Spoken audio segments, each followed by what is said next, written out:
Hi guys, please settle down and close your eyes. Online friends, please type yes that you are with me. Offline friends, please, let's close our eyes. Bitya.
Thank you online friends and thank you classroom friends. So in the last lecture we had begun discussing about tribal society. Give me a classic, no talking, classic definition of tribes. Brother, as you sit. Yes. Define tribe.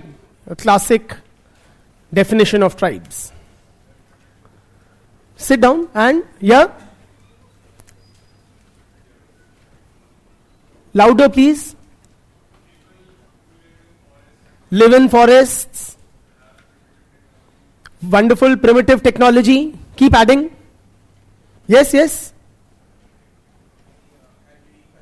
Unique culture. Geographical seclusion. He did mention about it, वैसे. Egalitarian. Racially and culturally distinct. Endogamy, mentioned already. Avoid contact with outsiders. Ancestor worship. Did not revise. Political autonomy. हो गए सारे possible? हो गए? लगभग. Also in the Indian context, distinct from caste society, non-Hindu, non-Muslim. है ना? ठीक है. Now what is the problem with this definition, brother? जब आप लेट आते हो तो अलग ही नजर पड़ती है. What is the problem with this classic definition of tribes as politically autonomous, small size, backward, primitive technology वाले?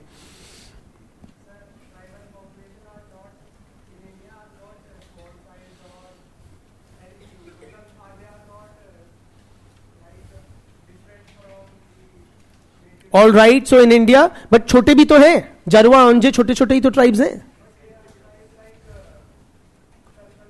हाँ, so there are tribes of varied sizes, है ना, or that they are not clearly distinct from the non-tribals. Tell me about tribal religion, बिटिया.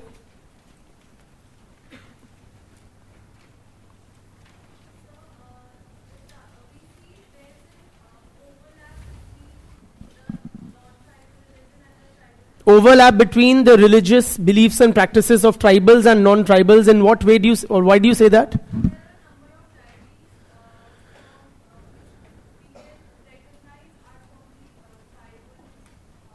Yes. Non-tribal or in mainstream Hindu populations also worship many tribal deities, or many Hindu deities have tribal origins. Wonderful.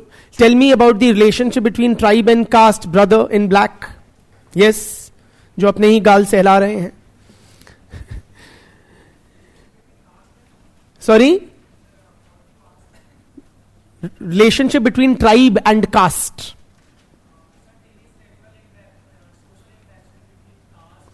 Okay, or you begin with first the classic, dichotomy or distinction that we draw between tribes and castes, which is what? Hierarchy in caste, egalitarian tribes, or ठीक है, nature worship, ancestor worship, etc. in tribes, and castes are more like, Hindu, the mainstream Hindu pantheon. ठीक है, and then carry forward that argument that they are not too different.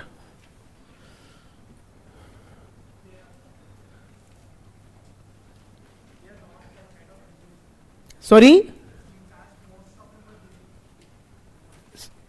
I'm not asking you about the distinction between tribe and caste. Now I'm asking you to say they are not clearly distinct. Have you heard this concept of tribe-caste continuum? Explain that, and who gave this concept? Or who have used this concept? करो बेटे revise बिटिया. Tribe caste continuum की बात किसने की है? Tribe caste continuum. Continuum. Come on, guys. Bete, as you take off your mask, tell me who has used the concept of tribe caste continuum. Very good, Surjit. Singh ya Sinha ya Sinhalese? Sinha. Good. Surjit, Sinha. And Bitya. हाँ, और क्या? आप ही आए हो special. तो आप बताओ, what is this tribe caste कंटिन्यूअम?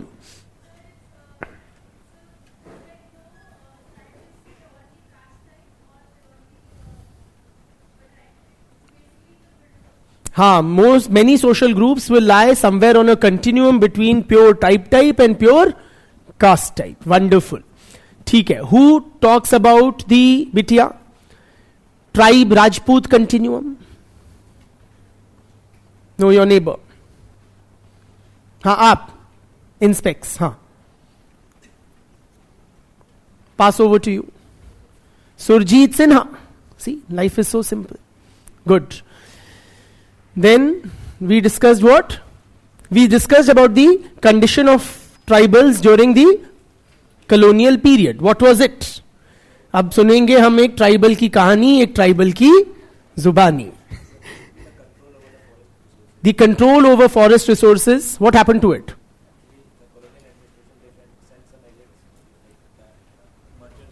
Yes, the colonial state sent agents for what purpose? Yes, who were known as dikus in the forest areas for what purpose? Commercial exploitation of the forest resources. बिल्कुल. और क्या किया commercial सरकार ने, colonial सरकार ने?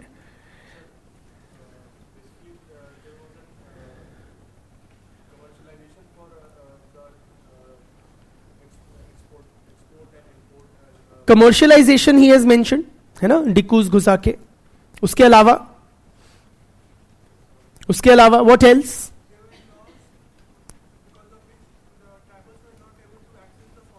Very good. So the tribals' access and control over forest land and forest resources was greatly curtailed.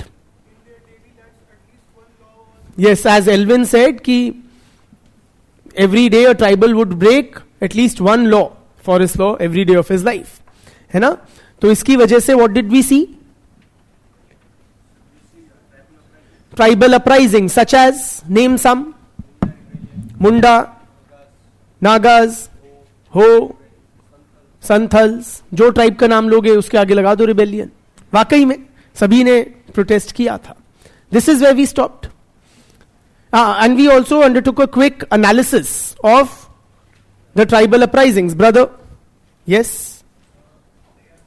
No, sorry, not you, sorry. हाँ बेटे, Yes, नहीं, reason नहीं, analysis of these tribal movements and uprisings. Okay, geographically, which part of the country were they located in? नहीं, ऐसे मत कहो. What we said was they were localized. मतलब एक संथल रिबेलियन एक टेरिटरी में हुआ और नागा अपराइजिंग अलग जगह हुई. That is what we were meaning to say, है ना? हाँ, ठीक है. So that they were localised. What else बेटे? Showed resentment to the colonial policies. बिटिया, sorry, led by charismatic leaders like Birsa Munda. One more. And others. Okay. और बताइए बिटिया. Contribute, continue with that analysis, बिटिया. Yes, in pink or peach or whatever.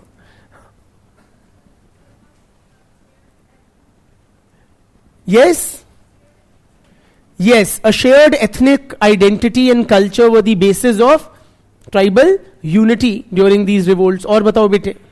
हाँ, क्या outcome? हाँ, repressed and national leaders became aware of the concerns of the tribal population. ठीक है. Now moving ahead. Tribal development after independence.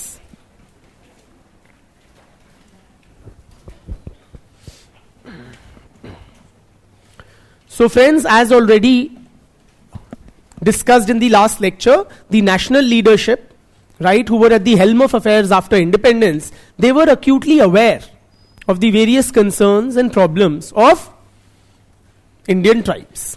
Consequently, there were heated debates and discussions in the Constituent Assembly and outside regarding the approach of the Indian state towards tribal development. कि Indian state को, independent India में Indian state को क्या approach लेनी चाहिए for tribal development. There was a lot of debate and discussion. There were 3 major approaches that were considered. 3 major approaches to tribal development.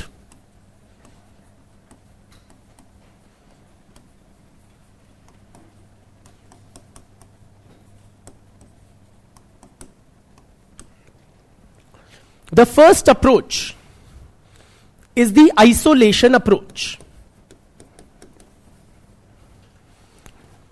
And the staunchest proponent of this approach was Verrier Elwin.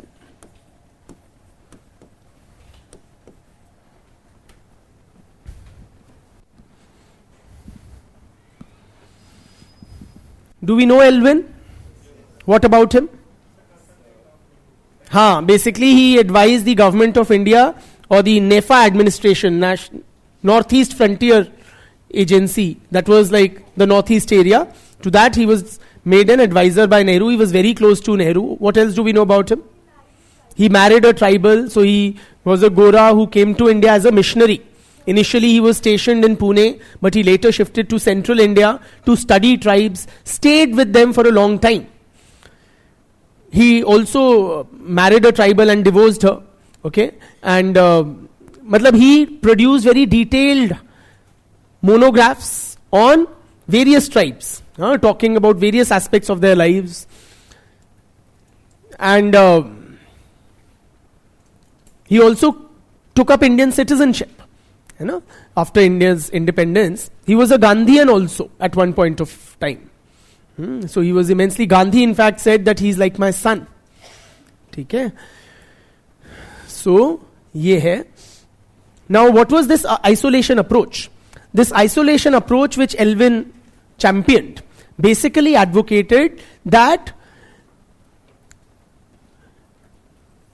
the Indian state or the mainstream society should not interfere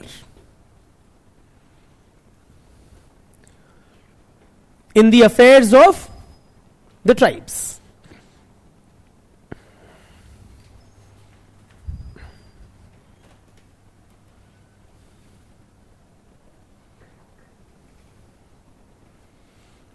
The Indian state and the mainstream society. See, the Indian state will always be in the hands of who? the non-tribals, because tribals are a numerical minority, right? So the Indian state will always be in the hands of non-tribals. So the non-tribal, जो Indian state है या mainstream society है, they should not interfere too much in the affairs of the tribals. क्यों? Because his primary concern was, Elvin's concern was, that tribal culture must be preserved. Tribal culture must be preserved.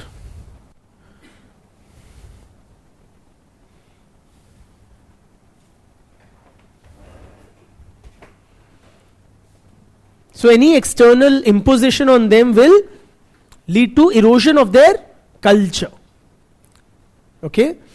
Therefore, Elvin opposed not only state interference, but also the activities of Christian missionaries and Hindu reformers in tribal areas. He opposed the activities of the state as also Christian missionaries and Hindu reformers in tribal areas.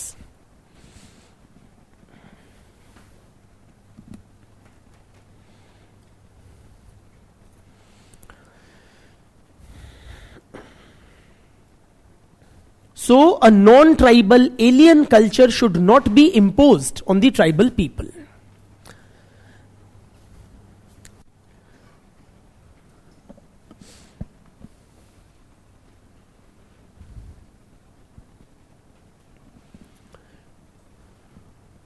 I repeat कि क्या?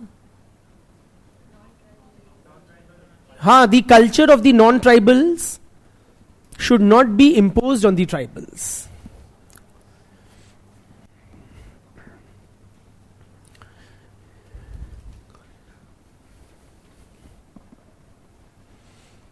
You know, now there was a lot of Hindu reformers, Christian missionaries who were working in tribal areas, purportedly for the benefit of the tribals.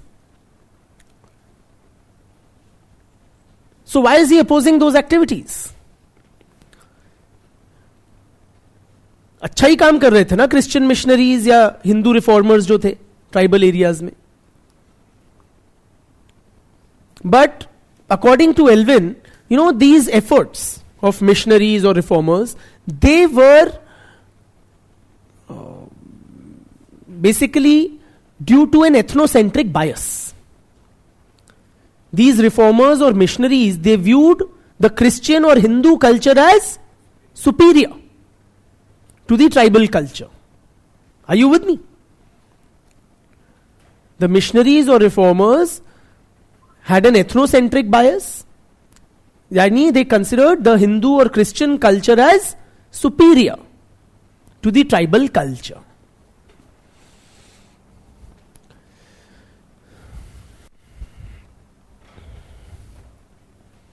So they saw tribals as less developed, or at a, you know, at an earlier stage of social evolution. एक evolutionary approach रखते थे अपने दिमाग में missionaries वगैरह, and they saw tribals at a lower stage or earlier stage of societal evolution.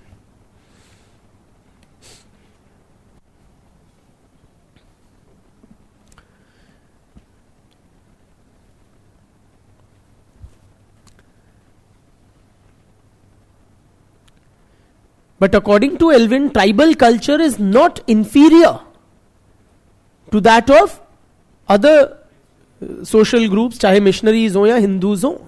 It is only a different culture. It is not an inferior culture.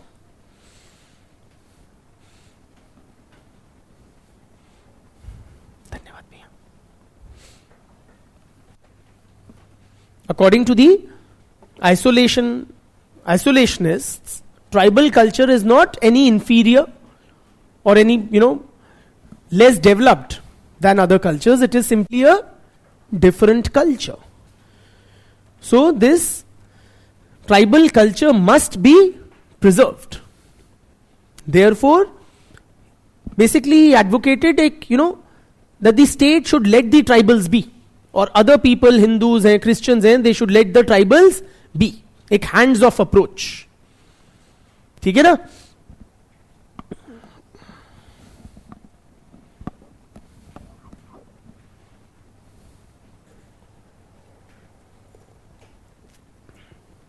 The state or other sections of the society should not interfere in tribal affairs or impose their own culture on the tribals, viewing the tribal culture as any inferior to theirs. ये बात थी Alvin की. कैसी लगी? लड़का सही कह रहा है या गलत कह रहा है? क्यों wrong? I thought I made a pretty cogent argument. I मतलब Alvin. What's wrong with this approach? बिटिया?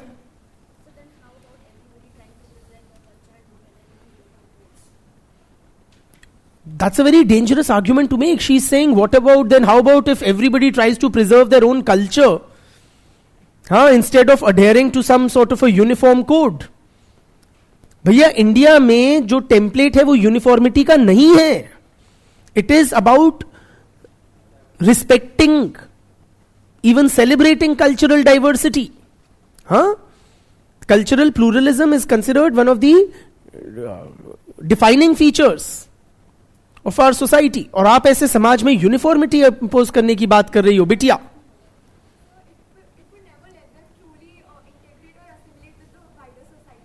So why should they?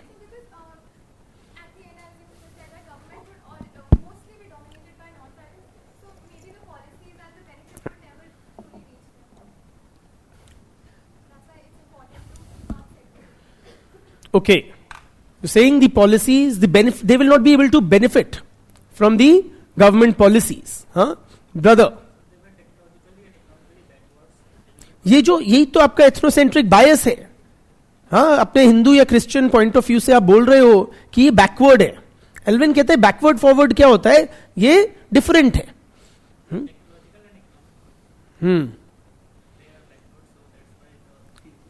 So E saying backward तो है. मानो ना मानो बैकवर्ड तो है. So there is that extra effort needed to bring them at par with the others. Brother, good approach.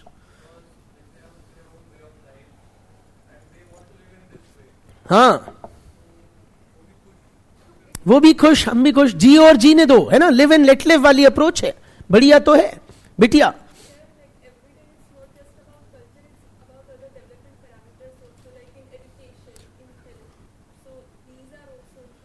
She is saying education और health का क्या?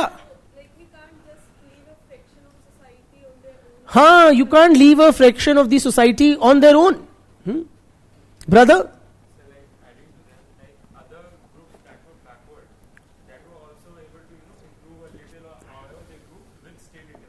बिल्कुल.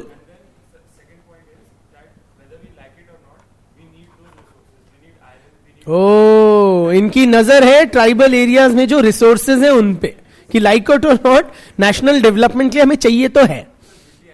बिजली ऐसे नहीं आएगी, कोयला चाहिएगा, कोयले पे ट्राइबल्स बैठे हैं तो हटाने तो पड़ेंगे, टू पुट इट ब्लंटली.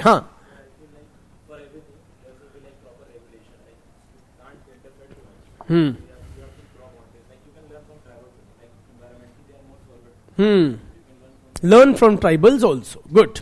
ठीक है. Thank you. So yes, this approach came under heavy criticisms.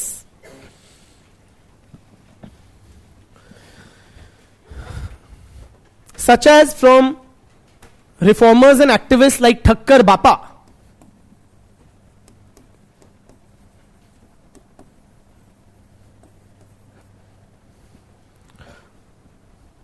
And social scientists like Ghure.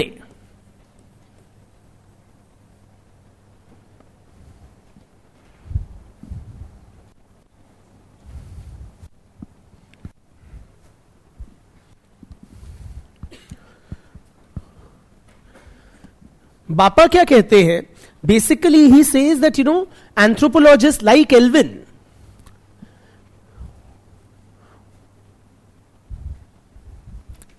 by this isolation approach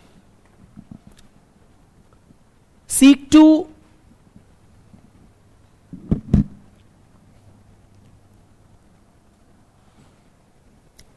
romanticize the tribal way of life.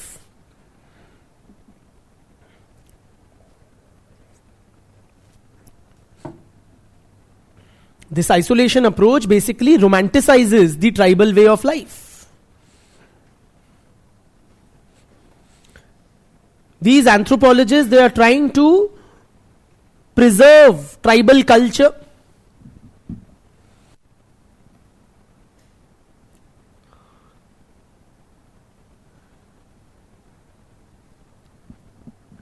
In its pristine form.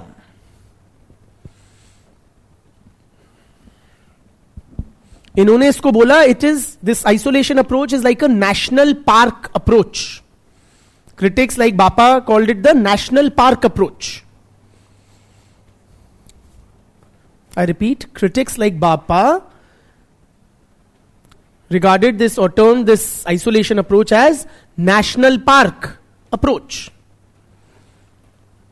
National park या जू में कभी जाते हो तो क्या देखते हो? वहां पे क्या किया जाता है? एनिमल्स को एक काइंड ऑफ नेचुरल एनवायरमेंट्स में प्रिजर्व किया जाता है. Why? For the sake of the visitors, या हम जाके देख सकें. इसी तरह ट्राइबल्स को in their state of purity of culture के नाम पे, in a state of backwardness, they are being preserved. Are you with मी?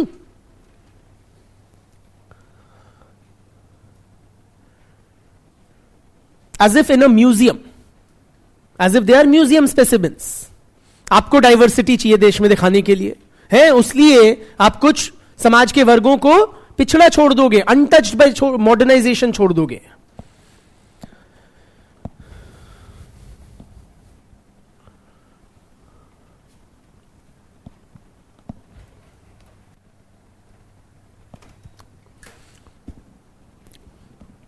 क्या नाम है तुम्हारे?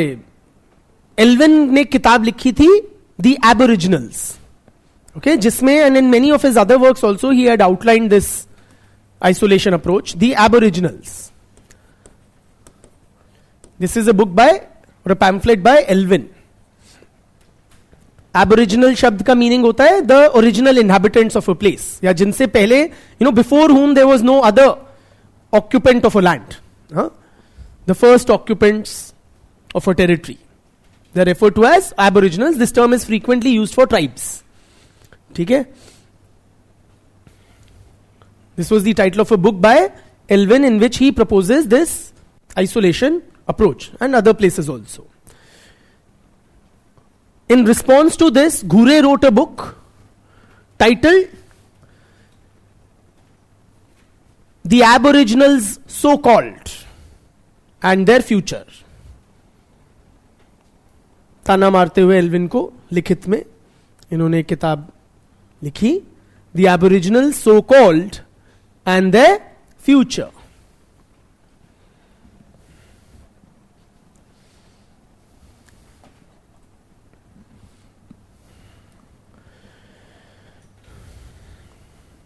He also is very critical of the isolation approach. Isolation क्या करेगा? Will cut off the tribals from the national mainstream.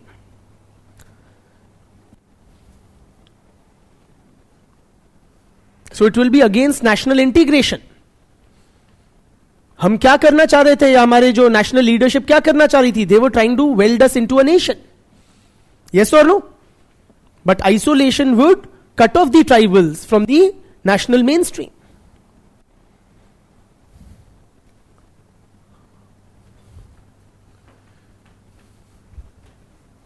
It will be a hindrance to national unity and integration, right?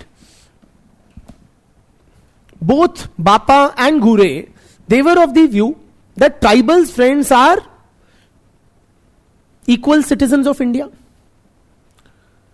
So why should they be denied the benefits of development which the other sections of the population are reaping? अगर गांव गांव सरकार बिजली पहुंचा रही है, school खोल रही है, सड़क बना रही है, तो why should these benefits of modernity and development be deprived to the tribes?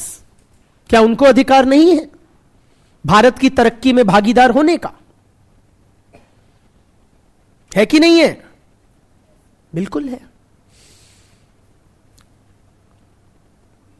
I said the isolation approach, according to critics, deprives the tribals of the benefits of modernity and development.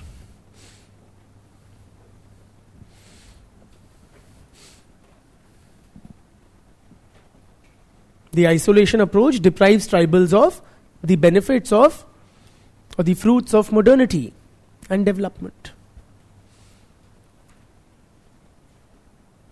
So जिस तरह से Indian state की जिम्मेवारी है, just like the Indian state has an obligation to improve the conditions of the other sections of the society, it is equally obligated to improve the lot of the tribals. ठीक है ना? ये नहीं कि उनको तो अपनी प्रिस्टीन ग्लोरी में फॉर कल्चरल प्रिजर्वेशन अब छोड़ दो भूखा नंगा. Right?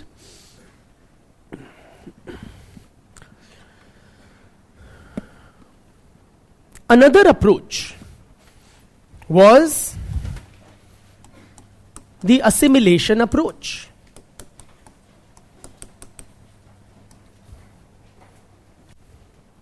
To tribal development. Before I come to assimilation, before you write it even, mat likho, I want to discuss, have we used the isolation approach since independence? We matlab the Indian state or in policy, public policy, have we used the isolation approach or not? Who are saying yes? Why, where, what do you see?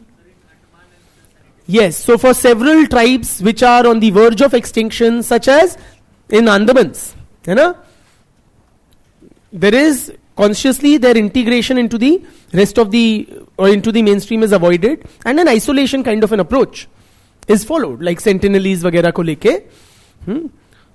One is that.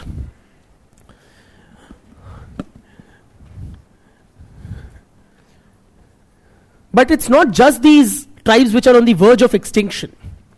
Please appreciate even otherwise. For example, in the 5th and the 6th schedules of the Indian Constitution, a certain degree of hands-off approach is adopted. Right? Some sort of a greater degree of autonomy is envisaged for the tribals in the 5th and 6th schedule areas. So ordinary laws passed by the state legislature will not automatically apply. है ना? ये सब है. In several places, tribal land cannot be purchased by non-tribals. There are restrictions on that as well. So all of these policy measures, they reek of this isolation approach. In some of the border areas inhabited by tribals, there are restrictions on entry or free movement, such as in Arunachal, you require an inner line permit to enter the border areas inhabited by the tribals. ठीक है? So कहीं ना कहीं झलक मिलती है of the isolation approach.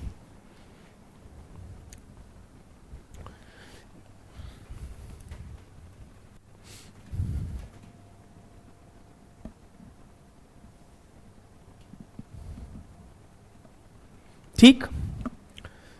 Moving on, क्या नाम है तुम्हारा? Assimilation approach. The strongest proponent of this approach was Gure.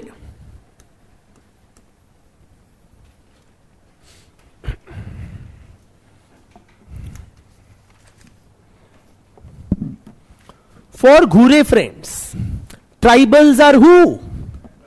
Tribals are backward Hindus. Matlab they are very much a part of Hindu society, but they have remained backward. Now, why have tribals who are Hindus only remained backward?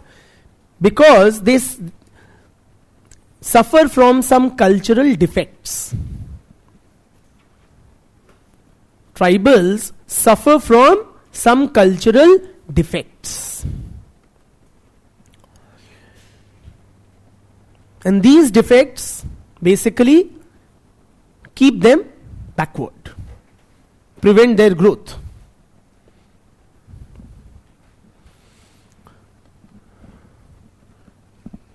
Tribals suffer from some cultural defects which keeps them backward. So if you want to ensure tribal development, what should be done? They have to be rid of these cultural defects.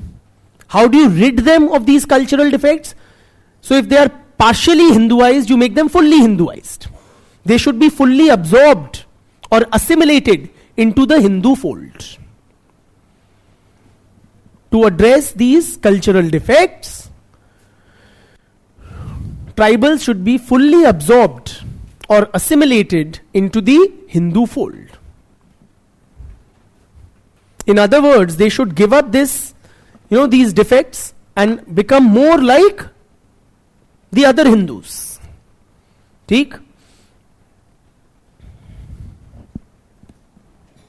So once they are assimilated, then like the other Hindus, they will be also able to participate in development.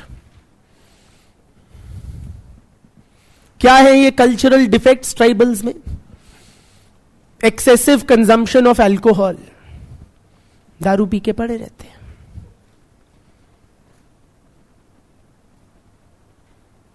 Drugs, various forms of intoxicants, दारू और नशा खूब करते हैं. Loose sexual morals,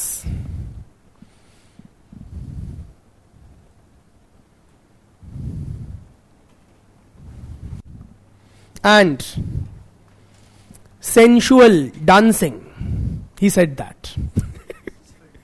हाँ, ऐसे ऐसे dance करते हैं कि जो ऑपोजिट सेक्स के मेंबर्स होते हैं वो उत्तेजित हो जाते हैं. ट्राइबल डांसेस थोड़े इस प्रकार के होते हैं. अब साफ बात है, अगर आप दारू या नशे में पड़े रहोगे, यू हैव इनएफिशिएंट, और भी बता रहा हूं डिफेक्ट ट्राइबल कल्चर में, इनएफिशिएंट, अरे बोलने तो दो यार, इनएफिशिएंट प्रोडक्शन मेथड्स.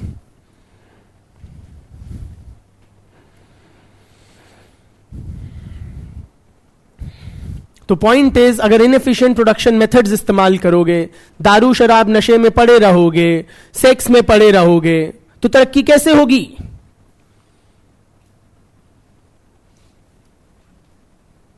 जो अच्छे हिंदू होते हैं वो शराब को हाथ नहीं लगाते हैं, ट्राइबल लोग लगाते हैं. तो इनकी शराब छुड़वानी होगी, नशे की आदत छुड़वानी होगी, एक्सेसिव सेक्स की आदत छुड़वानी होगी, एफिशिएंट प्रोडक्शन टेक्निक्स सिखानी होंगी. तब जाके ये भी तरक्की करेंगे बाकी हिंदुओं की तरह. ठीक? कैसी लगी? Does it hurt? It's quite, what should we say? गलत बात है ना ऐसे किसी के बारे में अनाप शनाप टाइप बोलना. हाँ, but even if it hurts, the more pertinent question is it true? Is it true that tribals have what he suggests they do? क्या ट्राइबल्स ज्यादा शराब पीते हैं, नशा करते हैं than the non-tribals? Any insights from tribal culture? Bitya?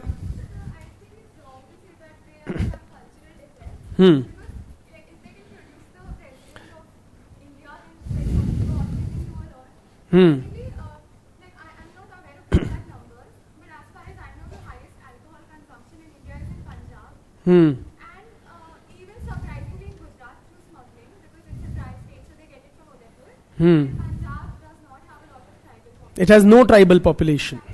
So that means factually incorrect. ठीक है, she is saying Punjab has the maximum alcohol consumption and it has no tribals. हाँ brother. कल्चरल सोल्यूशन दिया गया है वो basically एक तरीके का हाँ बिल्कुल.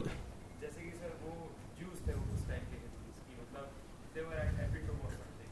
Like it was a society. नहीं नहीं, Jews were never, very wrong analogy, sorry. No, I'm saying they were जो बताया गया है कि उनको हिंदू फोल्ड में absorb करने के बाद Hindu fold itself at the time of independence was riddled with social defects. It was very. अच्छा, he's saying what about the cultural defects like untouchability, sati pratha, ये वो हैं in Hinduism. तुम्हारा कोई बहुत ग्रेट कल्चर नहीं है हिंदुओं. हाँ ब्रदर.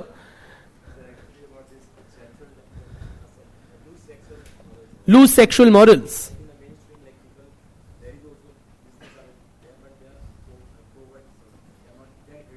हाँ, तो ये हिंदू भी करते हैं, छुपा के करते हैं, ट्राइबल्स में खुल्लम खुल्ला करते हैं.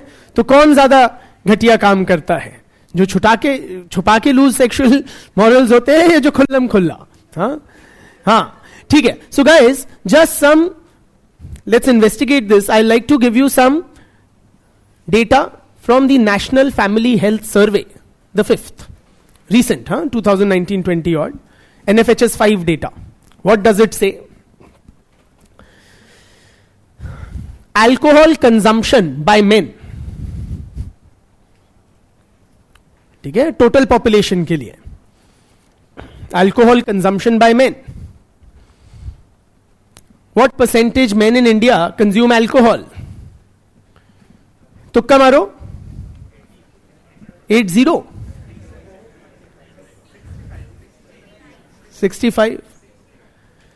The figure is 19. 19% of all men consume alcohol. For scheduled tribes, 33% men consume alcohol.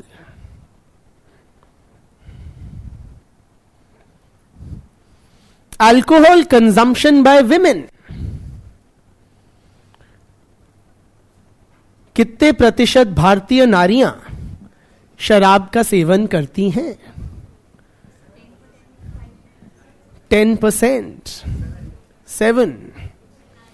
1% of Indian women in the total population consume alcohol. The rest don't admit to it. ठीक. For scheduled tribes, 6% ST women consume alcohol.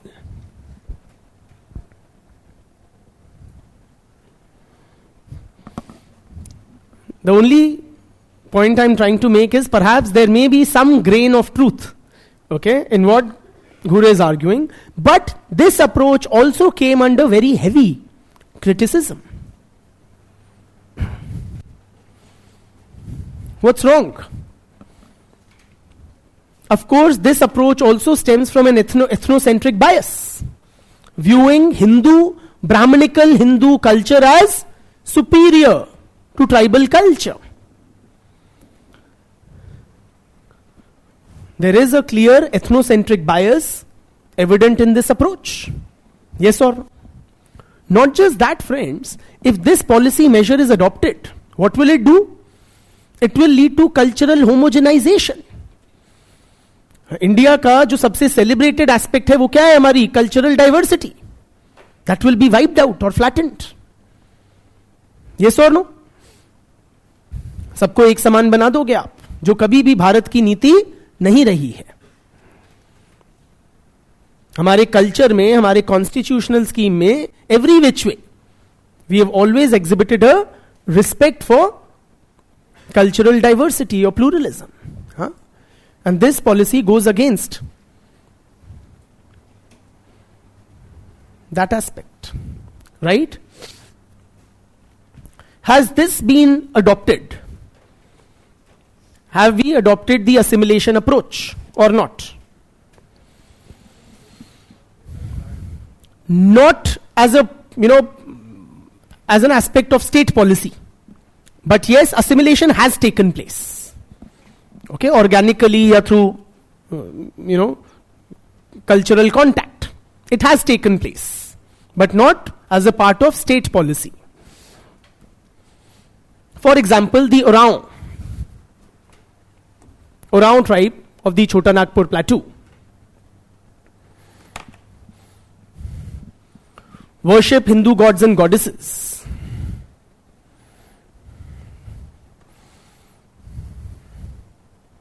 And engage the services of a Hindu priest. साफ बात है, many tribals are living in the midst of non-tribals or Hindus. So, एक organically या naturally हिंदुआइजेशन हो रहा है. इसी तरह थारूज and खासाज in the central Himalayas. These are central Himalayan tribes which are completely Hinduized. When we say central Himalayas, matlab Uttarakhand, Himachal region. Huh?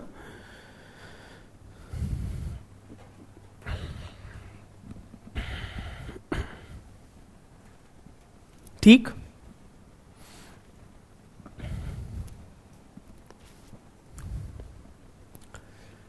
The third approach that was discussed was the integration approach. Integration approach.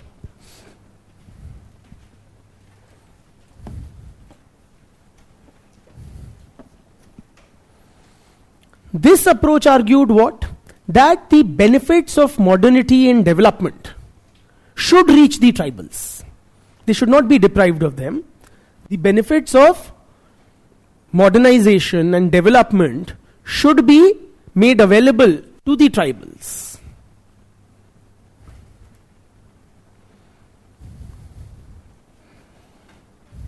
But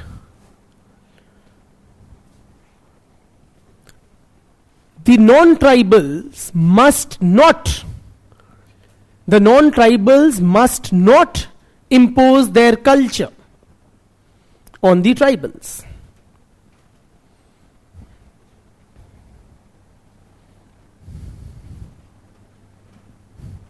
ठीक.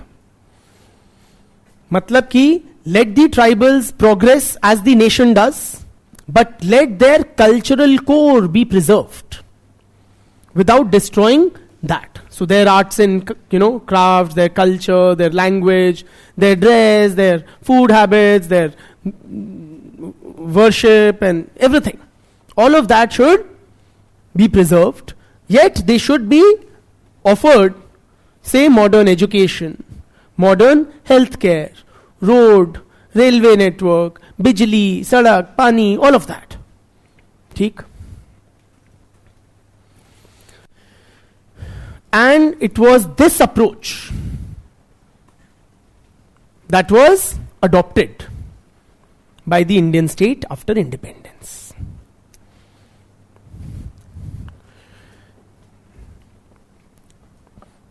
If you look at it, in the anthropologist community, both Ghure and Elvin, they over time shifted away from their earlier positions of assimilation and isolation respectively, and kind of towards integration. Okay? So initially both had these very contrasting positions, isolation and assimilation, but later on they both converged on or moved towards this, towards accepting this approach of integration. And one of the biggest endorsements of this approach came from Chacha Nehru. Don't write Chacha in your answers. We aren't in class 5 anymore.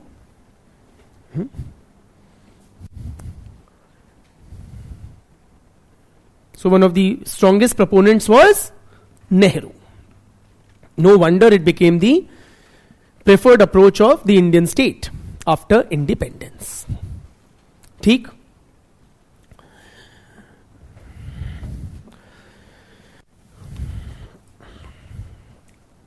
Oftentimes you get questions on these approaches to tribal development. Okay? There was a very raging Elvin Ghure debate back then between these two contrasting positions. The end result was both converged to the integration approach. Now, Nehru laid out the broad framework for this approach in what we call the tribal Panchsheel. Nehru laid down the 5 principles of tribal development that came to be known as tribal Panchsheel.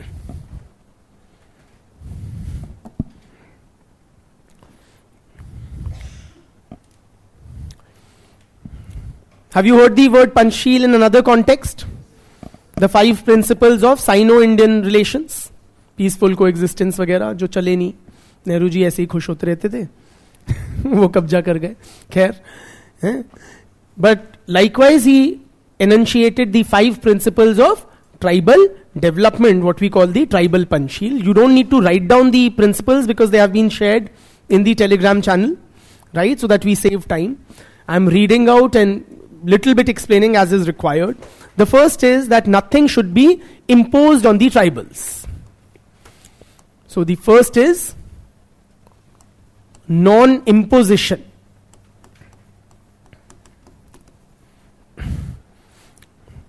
It says nothing should be imposed on the tribal people. They must be allowed to develop along the lines of their own genius. We should try to encourage in every way their traditional arts and culture. Right? Talking about the same thing which Elvin was concerned about, which is that the tribal lifestyle, their arts, their culture must be preserved and it should not be kind of, replaced by or absorbed into that of the mainstream or the non-tribals. Right? The second principle is tribal rights in land and forest should be respected.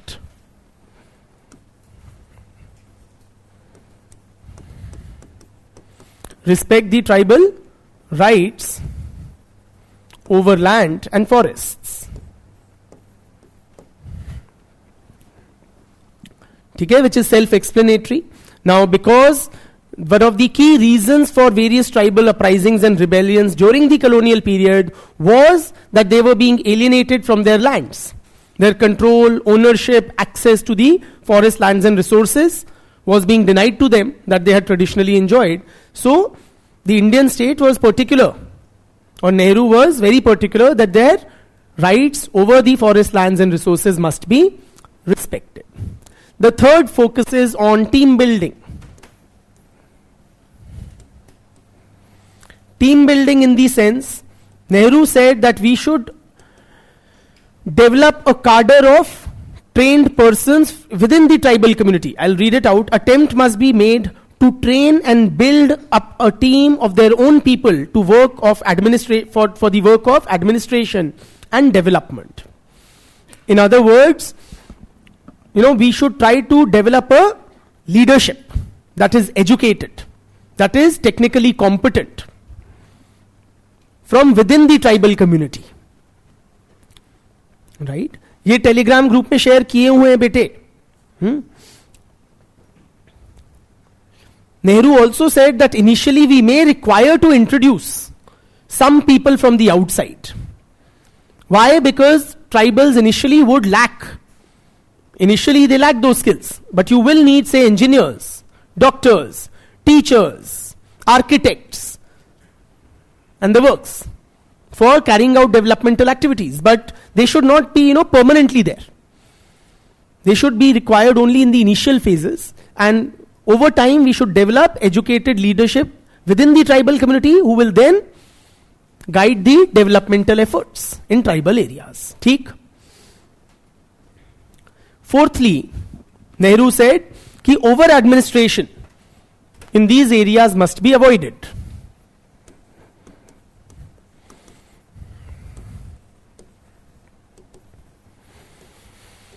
मतलब कि tribal areas should not be, inundated with or flooded with too many schemes, policies.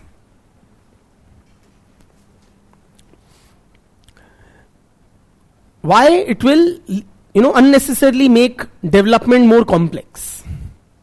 Also, see, Nehru said that, we should not work against their established social arrangements.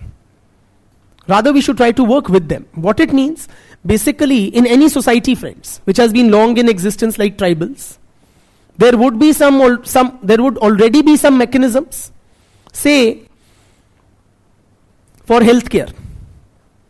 They won't have modern healthcare, but they would have some healthcare system. If a tribal falls sick or whatever, they'll have some medicinal healthcare system in place. Likewise, they would have some education system to pass on skills and knowledge to the next generation. Not modern education, not ABCD or K, but whatever was the repository of knowledge of the tribal people, they would have some system of passing it on to the next generation. Now when you meaning the Indian state, you are erecting structures for imparting modern education, healthcare, vagera, they should not be working at cross purposes with their existing structures. Otherwise, the implementation will be ineffective. People will get confused. The readiness to accept them will be, less easy to come by. Are you with me? Instead, you should try to use their existing structures or work in tandem with them. ठीक? पंगा मत लो, prevailing arrangement से उनको साथ लेके चलो. Clear?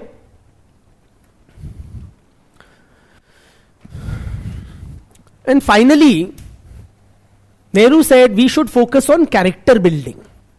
He said results should be judged not by statistics or looking at the money spent, but by assessing the quality of human character which has been developed.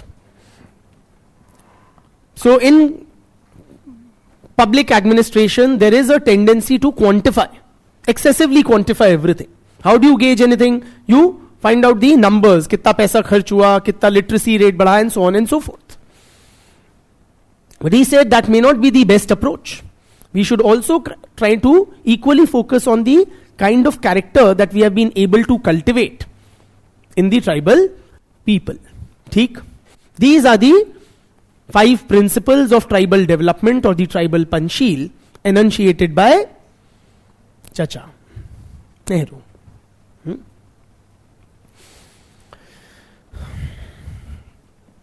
These were, of course, the broad principles. And the developmental policy was, or these principles were translated into policy measures through various constitutional provisions, laws, and administrative efforts. So some of the main constitutional provisions for tribal development are Article 15(4),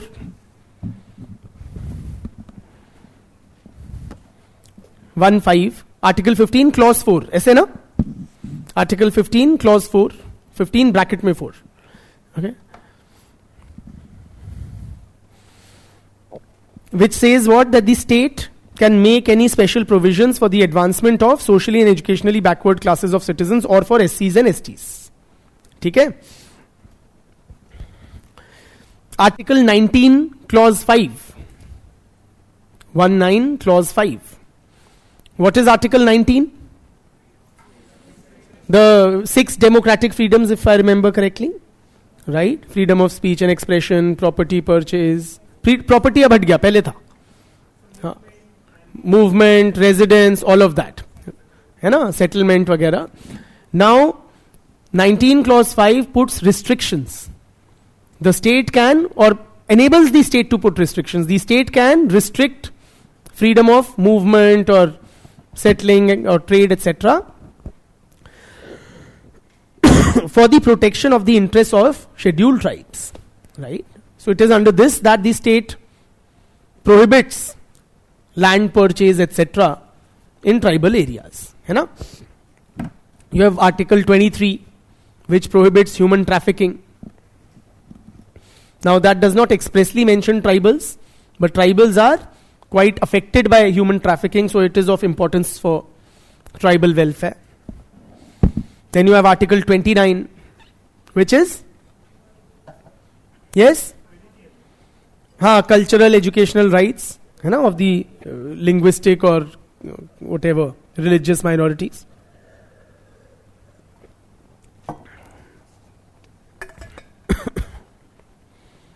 Then you have provisions like reservations for scheduled tribes in administration, in legislature,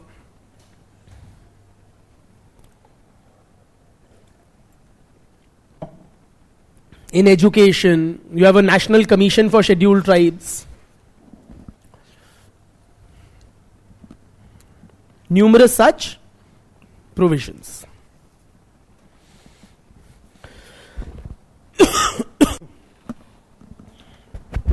ठीक.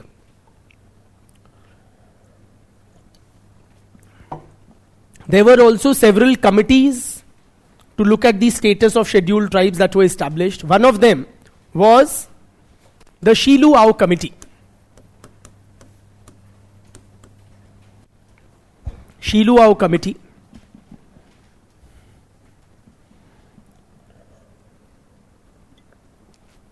Which highlighted that inadequate funds are being allocated for tribal development.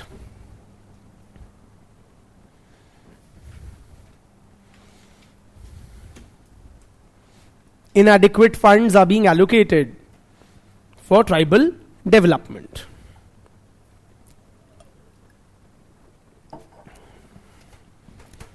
So, the tribal sub-plan approach was adopted.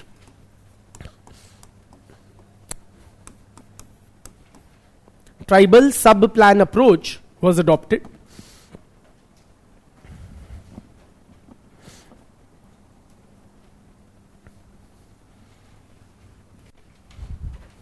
Under which funds were to be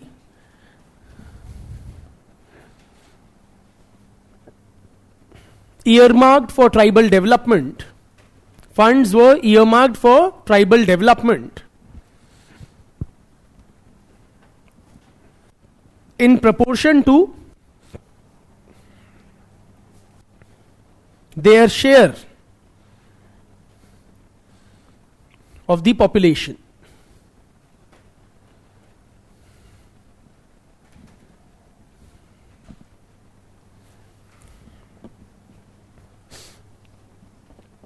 Means what? A hypothetical example. Say, Shiluau pointed out that not enough money is being kept aside for to be spent on tribals. So what this approach now made it mandatory that say if your plan expenditure is, nationally, hypothetical figure, say 100 crores for education. Then, if nationally tribals are 7.5% of India's population, then out of 100 crores, 7.5 crores will be spent on tribal education. Theek? If say in the state of Madhya Pradesh, again hypothetical, if tribals, say if the education planned expenditure on education is 100 crores, and tribals are 15%, 1/5 of the state's population, then 15 crores have to be spent on tribal education. समझ गए? ताकि मतलब it was to be ensured that whatever funds are in proportion to the share of the tribals in the population. Care.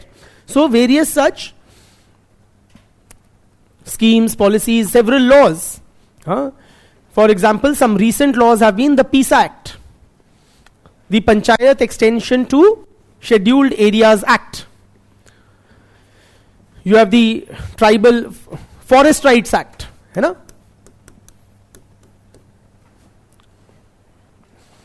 PISA Act, Forest Rights Act. These are some of the relatively recent acts to address the needs of the tribals. चलिए, नतीजा. What is our analysis of these tribal developmental efforts? Or for more than 7 decades now, the Indian state has followed this policy of tribal development. कैसी रही? How has it been? Tribals, How's it been for tribals? What is your assessment of our tribal developmental policy or efforts? Brother.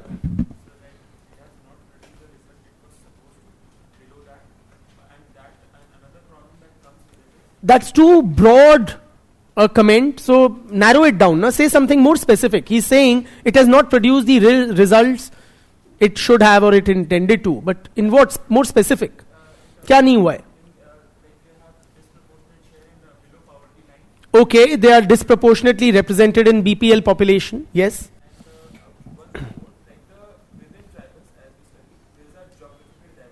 Yes.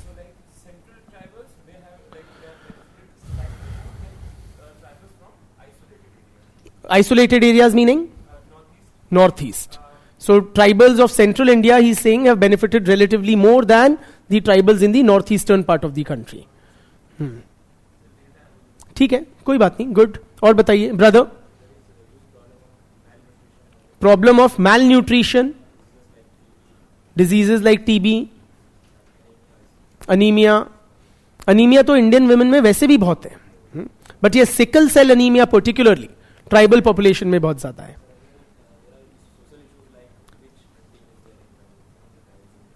He's saying some tribals also have social evils like witch hunting.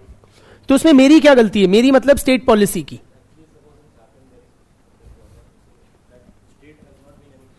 So the state has not done enough or anything perhaps to address this.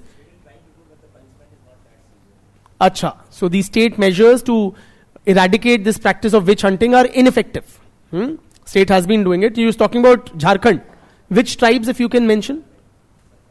Santhals mein there is witch hunting. Bitya.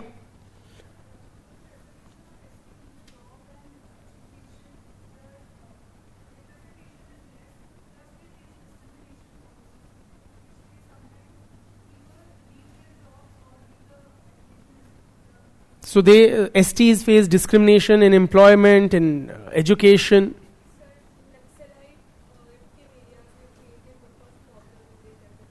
So Naxalism has affected tribal development. Very good.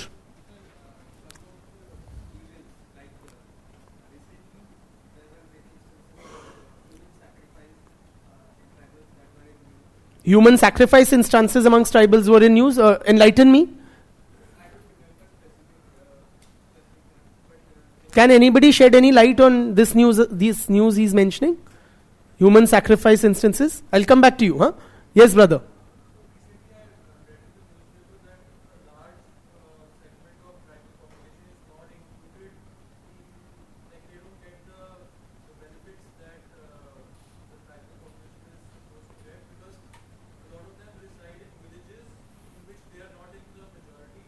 Okay. Acha, so tribals who are not in tribal dominated areas, they are not being able to benefit. Fine. Again, coming back to his question, or the point he had raised, which was about human sacrifice amongst tribals. Any news items? Okay. He's Googling as we speak, which is fine. But yeah, continue. You have anything else to add, beta? Okay. Brother? Displacement, very, very major issue. Statue of Unity, when it was built, 80,000 tribals were displaced for the building of the Statue of Unity. Imagine that. The rehabilitation process is not effective. Brother, coming back to you.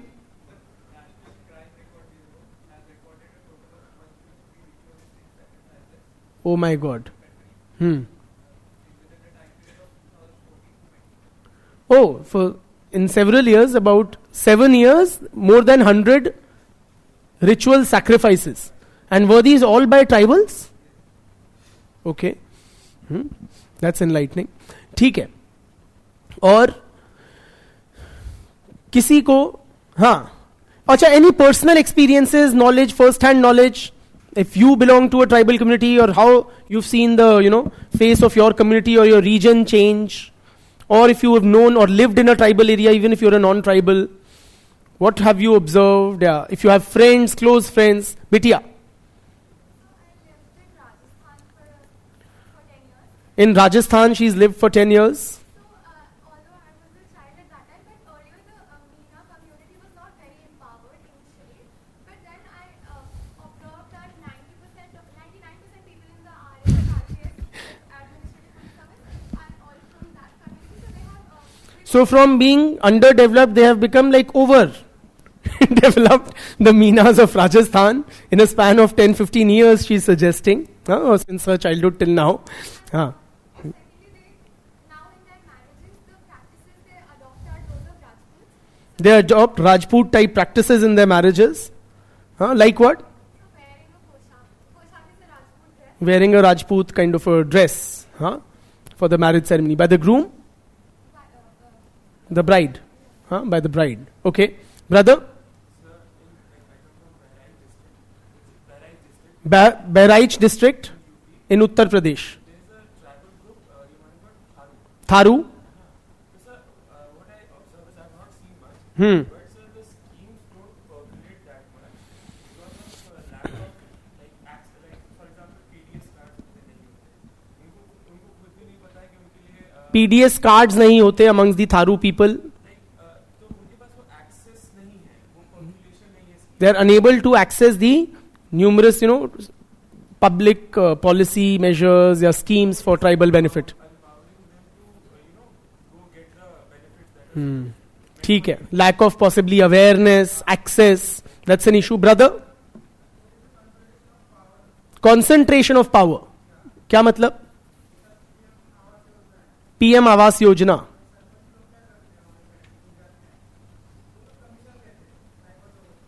The Sarpanch would charge of course, an unofficial commission from the tribals.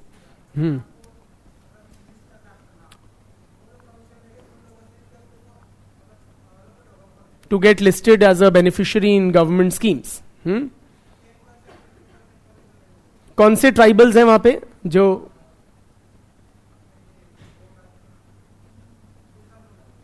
Sorry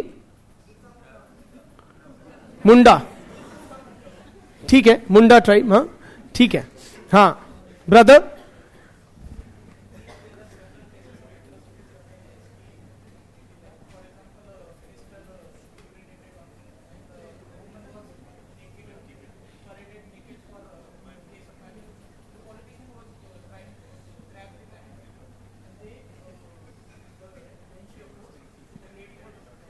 it was a tribal lady, he's saying, who was we hear instances of atrocities like some tribal lady was urinated upon by a minister. Is that what you said? A minister urinated on a tribal man? And another tribal woman was paraded naked. ये कहाँ की news है? MP में, हाँ? MP में. बिटिया?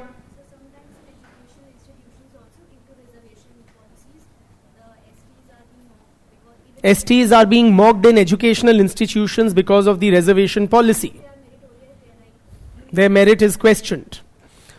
Have you guys, yeah. Murmu clan of Santhal tribe.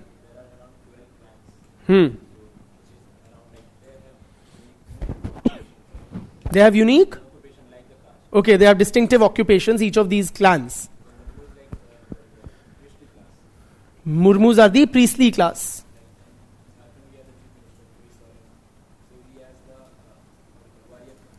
Okay.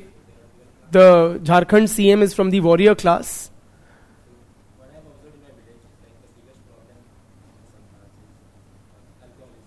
Alcoholism is a problem amongst in the Santhal community. They are pretty well off. They own substantial land. people from mainstream, like they come, they settle there, and they use the resources. ठीक है. So what you are suggesting, more of internal problems, चाहे वो witch hunting हो, alcoholism हो, हाँ? Brother? Where? Bengal, हाँ? Near the Durga Pandal. हाँ. हाँ. हाँ.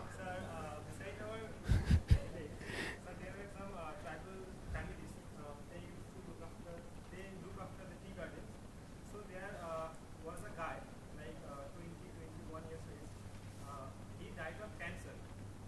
tribal guy. Died of cancer. Okay, so he did not get adequate medical attention timely.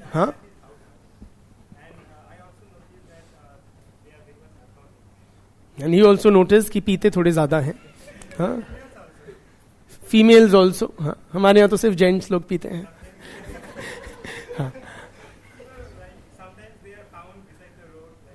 अच्छा, you will find them in an inebriated state.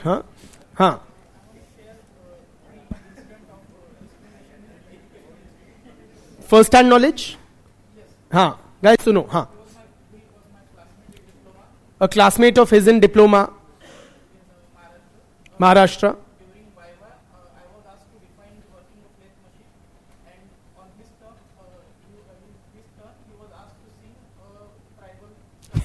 So during the Viva being conducted in a technical institute, a tribal student was simply asked to sing a song because he was not considered capable enough of answering any sort of technical questions.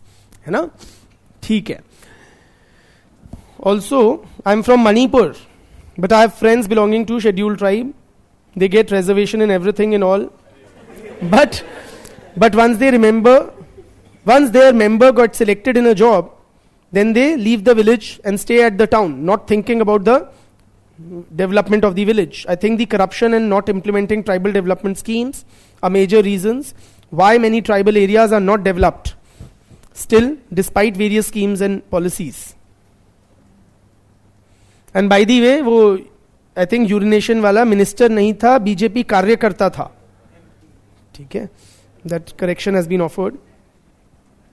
One thing you guys, or I definitely noticed, none of us had anything positive to say. This is what this subject does to you. It makes you very, very cynical and finding like faults. Khair, chaliye, let us now outline kind of a comprehensive analysis of the tribal development policy since independence. Ki hua kya hai? For sure, friends, huge amounts of money has been allocated and spent for tribal development by various successive central as well as state governments. खूब पैसा assign किया है, खर्चा किया है.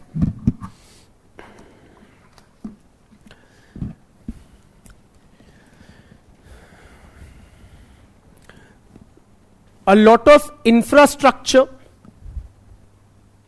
has been built in many tribal areas.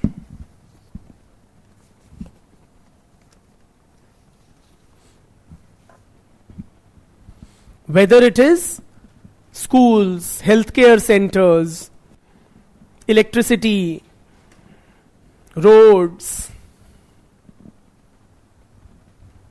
है कि नहीं है?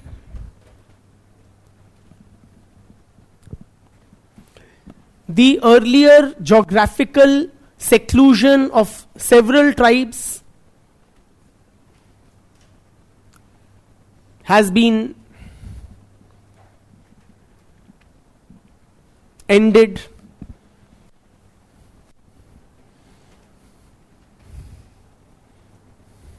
With the building of roads, bus services, railways, connectivity बढ़ गई है. Even in the northeast, friends, which is like geographically a difficult terrain to build upon or for infrastructure development. The literacy rate of the scheduled tribes has increased substantially from a meager 3.5% in 1951, yani when we got independence, to 59% in 2011.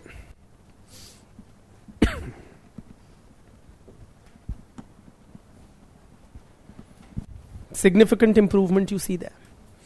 Consequently, an educated middle class has been created.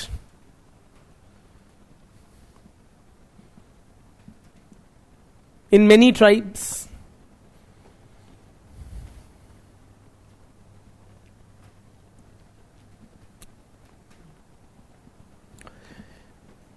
There has been an increase in the presence of tribals in positions of power.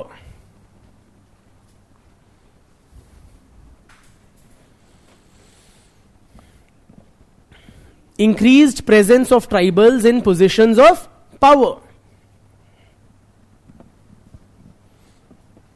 As legislators, administrators, है कि नहीं civil services में, है कि नहीं विधानसभा में या लोकसभा में, including the top most office of the land, president of India. So we see increased tribal presence in the politico-administrative system. Right?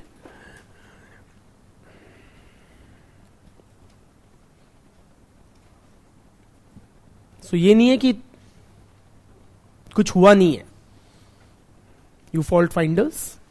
You क्या, we as a discipline are of such a nature. But जहां credit is due, we should give. Also, there has been a rise in the political consciousness. धन्यवाद भैया. Of various tribes.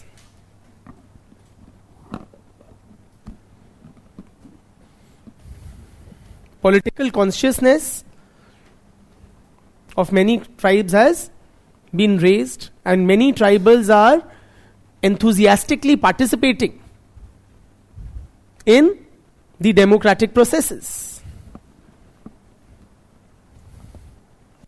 चाहे voters के रूप में, civil society activism के रूप में, they are putting forth their demands. ठीक.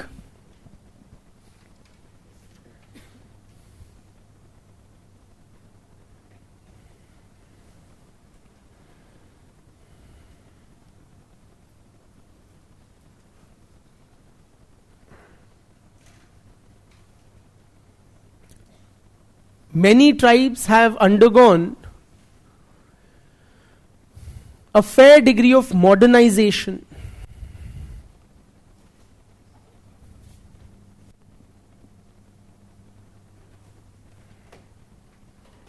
मॉडर्न एजुकेशन इम्बाइब कर ली, इंग्लिश सीख ली, बहुत सारी चीजें. ठीक.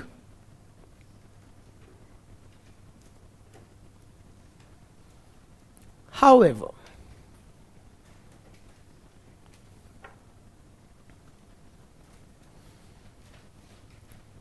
we recommence after a break.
Friends, let us continue. I'm being asked for a couple of clarifications by online students. What is this on the board? These are the literacy rates of tribals, and try stay with the class. The literacy rate of scheduled tribes in 1951 was 3.5%. In 2011, it was 59%. I did not get the point about the presence of tribals in positions of power. We had said that tribals have increasingly joined the politico-administrative machinery. You have many tribals in the legislatures, in Vidhan Sabhas, in Lok Sabha, in the village panchayats, in the local bodies, right, up to the president, and also in administrative positions as civil servants, चाहे all India civil services हो या state level civil services हो. That is what we had said. चलिए, moving on. However, है ना, मतलब now we are trying to take a more critical look at these developmental efforts. Now there are many there is a lot of unrest in the Indian tribal population, which is routinely reflected in the forms of protests and agitations. It's not just that only during the colonial period there were tribal protests and agitations. Even after independence, there have been numerous, which reflect tribal discontent and dissatisfaction with the prevailing social arrangements. So tribal discontent, friends, has been expressed in various forms. And I'm talking now after independence. We are not talking about British policies, etc. We are talking about independent India. For example, in the form of statehood demands.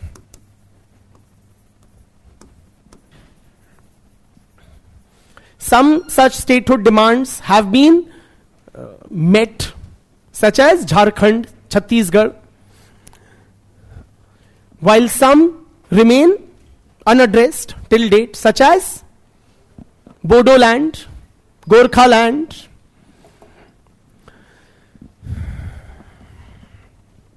Dhanyavad bhaiya. There is also tribal discontent is reflected in the form of secessionist movements.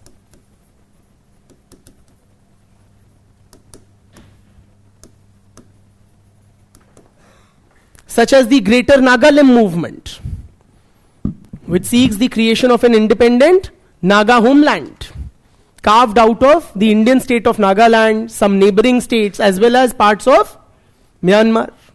ठीक है? It's called the Greater Nagaland movement. There have been protests, what are called the Sarna religion protests. Many tribals are demanding that they are not Hindu. So there should be a separate category of Sarna, which is how the term they use to define their religion.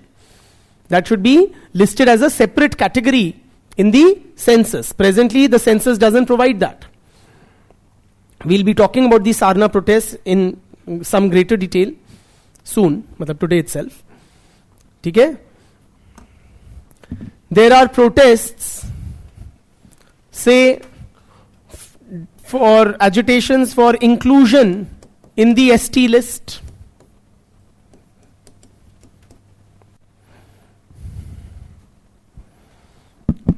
Several social groups demanding inclusion in the scheduled tribes list also launched agitations and protests.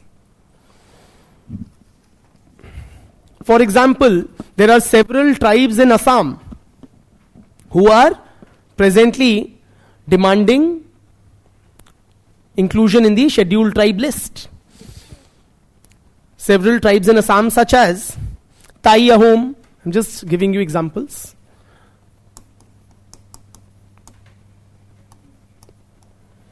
Koch Rajbongshi,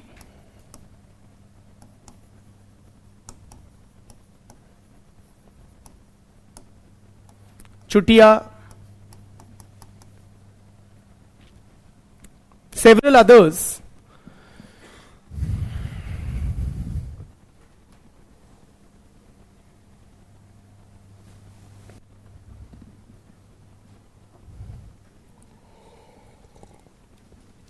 In fact, a part of the reason for the present kooky mighty conflict is also who is demanding? Yeah, Metis, their inclusion in the ST list is one of the points of confrontation. So you see protests for inclusion in the ST list and against. Protests against also.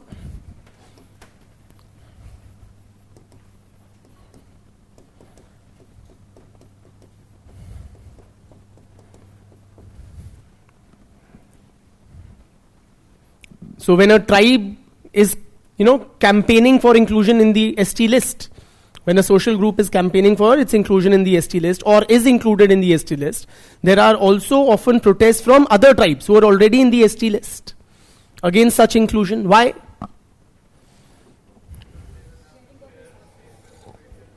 जो reservation pie है, that will get smaller, that will be, have to be shared. Now this new community which will be included, they might capture a large segment, particularly if they are not deserving or if they are already advanced. For example, the inclusion of the Pahadi community in the ST list is opposed by Bakarwals and Gujjar communities.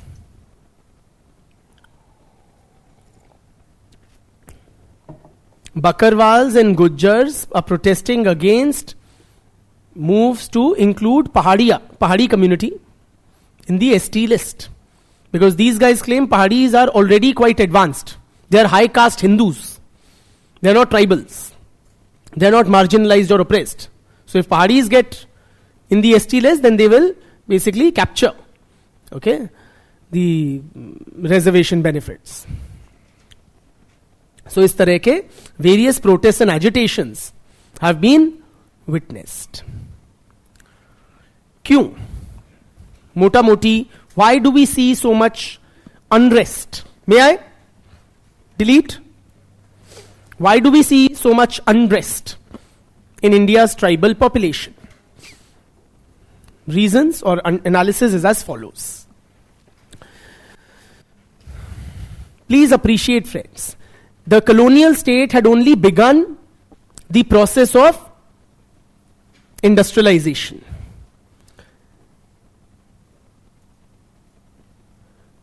But the pace and scale of industrialization had only increased after independence.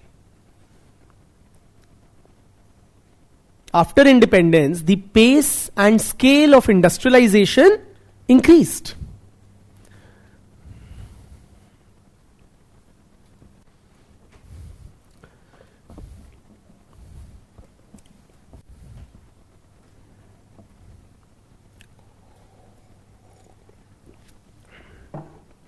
Simply, Nehru was committed to rapid and large-scale industrialization. So the Nehruvian state, Nehru personally was very invested in this cause, and the Nehruvian state, it embarked on this project. Nehru believed that big dams and modern factories, they will be the temples of modern India. So the Nehruvian state embarked upon this process of rapid and large-scale industrialization, which requires resources. So, because of industrialization,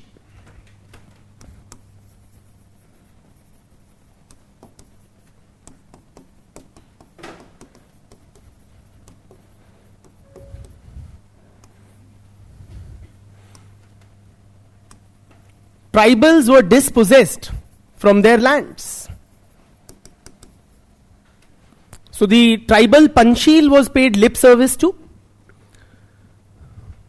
but increasingly tribals were dispossessed from their lands. तो ये in fact intensify हो गया after independence.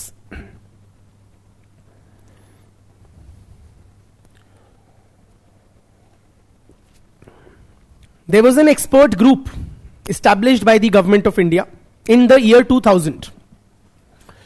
Expert group was established in the year 2000 by the government of India.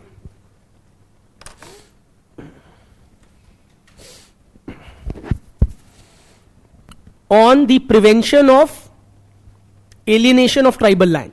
Expert group on prevention of alienation of tribal land.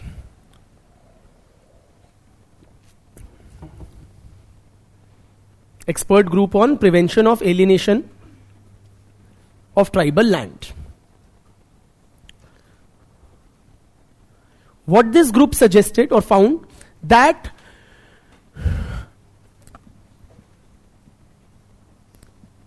of the total population displaced by developmental projects, of the total population displaced by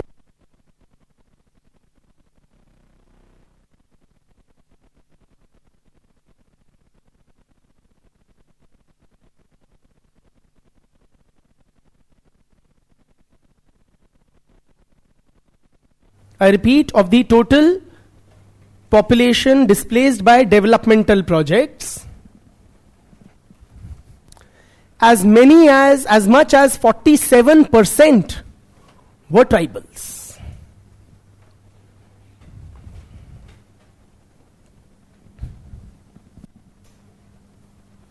In other words, friends, tribals are disproportionately affected by or disproportionately displaced by developmental projects. They constitute only 8.5% of India's population. But amongst the displaced, they are almost half. Agar proportionately affect hote, displaced hote, तो they would have been about 7.5, 8.5, 10% in the displaced. But they are 47%. So clearly, the tribals are disproportionately being displaced due to developmental projects. Nehruvian state was very taken in, friends. Nehru personally oversaw the start of many large-scale dam building projects, and that was the era of national, laying down a foundation for national development, economic development, for which lot of large-size projects, such as big dams, multi-purpose hydroelectric power projects, steel plants, oil pipelines, and refineries, all of these were being laid down. And these projects would typically displace tens of thousands of persons. They would submerge, dam building, for instance, would submerge entire tribal villages, displace entire communities. This is what we call development-induced displacement. So tribals are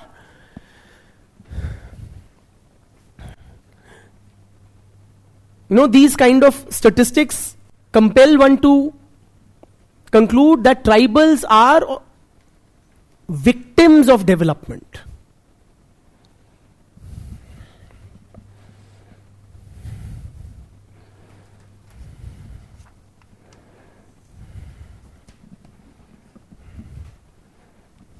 ठीक? In other words, friends, the fruits of development are being क्या करते हैं fruit को खाते को are being kind of enjoyed by other social groups, while tribals are paying the price for it by losing their lands. But don't we have very elaborate, detailed rehabilitation and resettlement schemes and packages? Have you heard? Rehabilitation and resettlement policy. क्या है? Which is what? Say you are a tribal and I say I'm the Indian state, I am displacing you, taking your land for dam building. In return, I will give you land in return of land, plus I'll give you some cash component, plus I'll give you a job to one member of your family in the new project being set up. तो और क्या जान लोगे? If you already have elaborate rehab and resettlement packages, then it should not be a problem. जाओ भैया, ये पैसा पकड़ो, जमीन लो, नौकरी लो, खुश रहो, क्या दिक्कत है? Brother,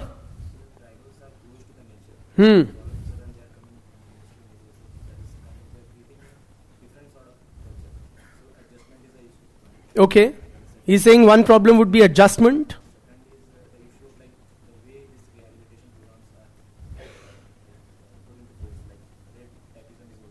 Red tapeism is there, corruption is there, okay, all those administrative bottlenecks. Yes, you had raised your hand, brother, boy. Same only. What a coincidence. Huh. Apart from culture, but financially, isn't it like a good deal? The problem, friends, as Walter Fernandez has highlighted,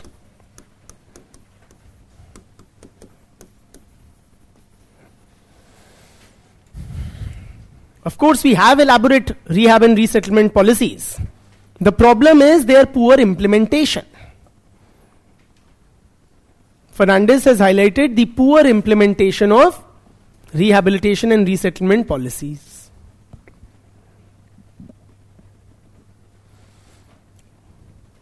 Poor implementation matlab, friends, ek to yehi corruption वगैरह, but apart from that, not just that. Oftentimes, for example, when land is given in lieu of land, the land procured or taken in by the project may be fertile, while the one which is given in return is barren or very far off. Are you with me? Job you give them in the modern industry, but the tribals do not have the skill sets to make use of those job opportunities. Cash component is often frittered away. Daru and all this, as you know. Okay.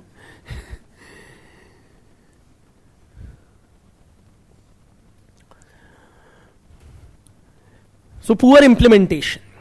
दूसरी बात फर्नांडिस कहते हैं कि when these large scale projects are undertaken, there is no prior consultation with the affected communities. No prior consultation with the affected communities.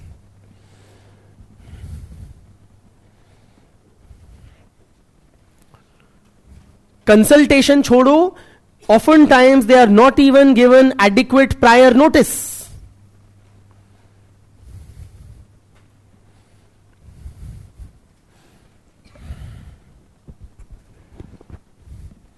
The decision-making process for these projects is highly centralized.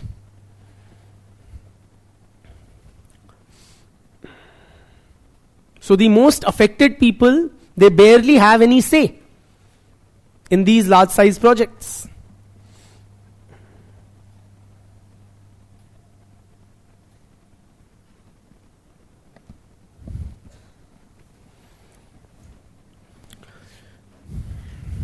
So, being, loss of land, it leads to, or it results in landlessness, unemployment, debt trap,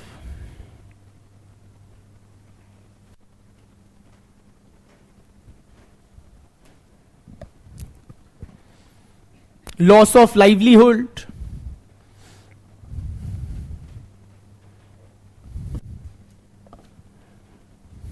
ठीक है? But please appreciate, friends, it is not just about the economic loss.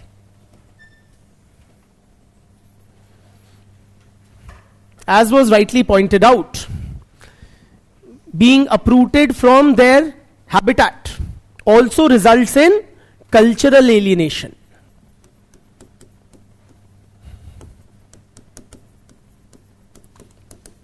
Please appreciate, friends, tribal life is very intimately connected to their natural surroundings. So when tribal communities are uprooted from those habitats, it not only is a loss of livelihood, but also a loss of culture.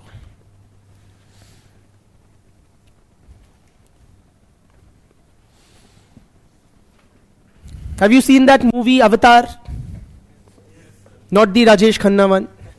James Cameron wali Avatar.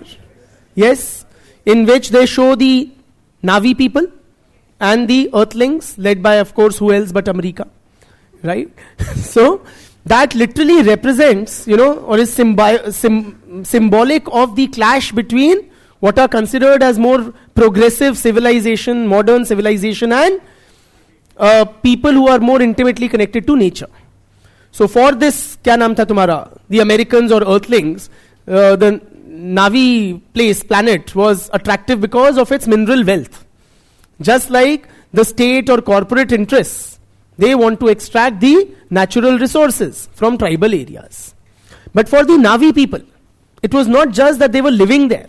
Their whole culture was intimately, integrally related to their habitat. आपने देखा उनका खान पान, उनका जो health system था. So if somebody would fall sick, they would, connect to the whatever trees and hold hands and get them back to life or something. Yes or no? उनके health system, उनके जो spirits of ancestors थे, deities थे, वो सब भी उसी environment में reside करते थे. उनका तो mode of transport भी वही था. उसी में पूंछ से पूंछ मिलाई और उड़ गए, है ना?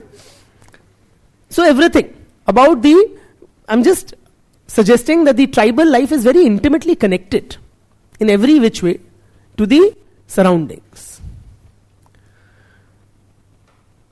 So when they are thrown out of or dispossessed of those lands and that habitat, it also results in a loss of culture. ठीक है?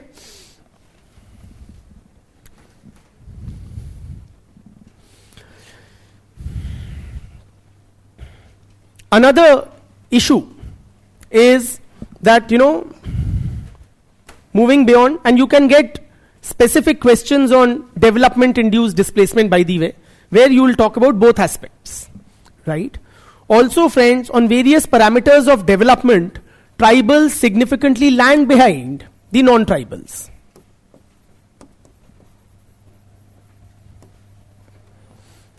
On various parameters of development, tribals significantly lag behind non-tribals.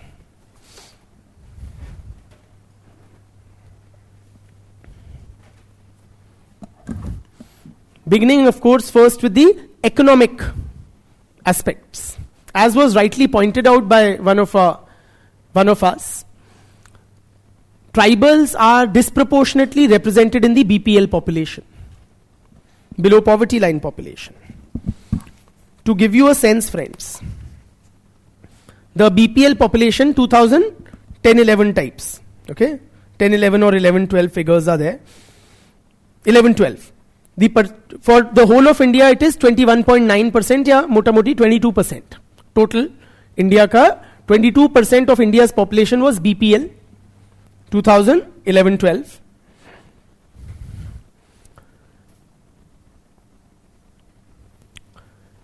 %43% of STs were BPL. 43% of the scheduled tribe population was below poverty line. Same time.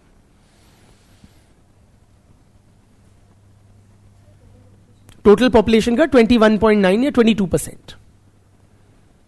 ठीक है? Just to give you a sense of proportion, friends, for scheduled castes, 29.4% of SC population was BPL. Matlab STs are worse off than scheduled castes also, and we had discussed at length the treatment of the scheduled castes. Yes. Likewise, the 2011 census captured, क्या नाम है तुम्हारा, asset ownership and access to basic amenities. All census do that. Okay. Basic amenities like tap water inside the home, drainage facility, drinking water, latrine. On all of these parameters of having ownership of car, scooter, वगैरह, all of these scheduled tribes were significantly lagging behind not just the total population, even scheduled castes.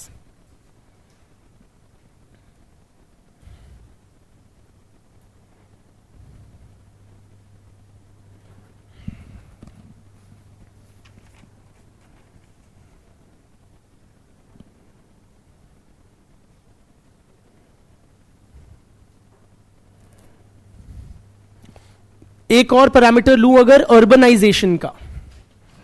Urbanization is in general considered a sign of progress, or yes or no? Total population के लिए 31%, I'm rounding off, of India's total population resides in urban areas. 2011 census. 31% of India's total population resides in urban areas. 23.6% scheduled castes reside in urban areas. 23% mota moti scheduled castes reside in urban areas. Only 10% scheduled tribes reside in urban areas. 10%. 31% for total population, only 10% scheduled tribe population resides in urban areas. ठीक.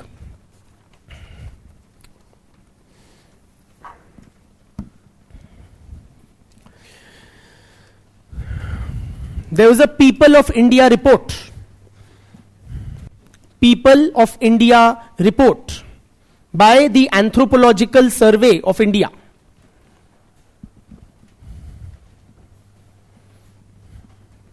I'm just highlighting the economic deprivation of tribals. People of India report by Anthropological Survey of India.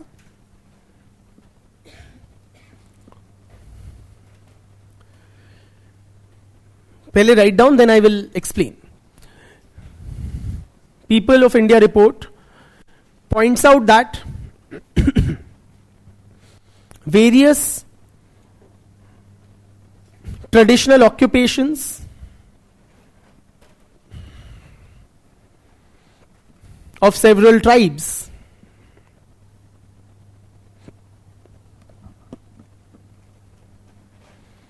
have been adversely affected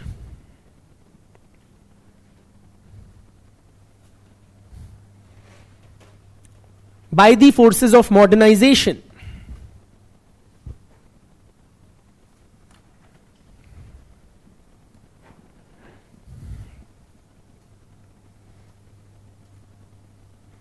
Full stop.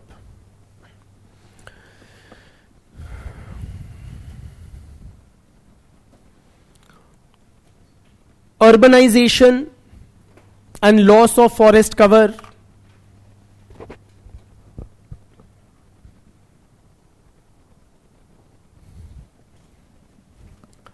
wildlife conservation laws,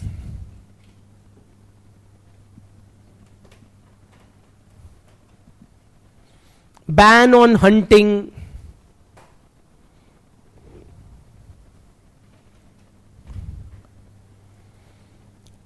declaring areas as reserved forests, etc. सिर्फ British नहीं करती थी, independent India में सरकार करती है नहीं करती है. रिजर्व फॉरेस्ट, सैंक्चुरीज, ये सारी चीजें. Discouraging shifting agriculture, etc. have resulted in the loss of livelihood.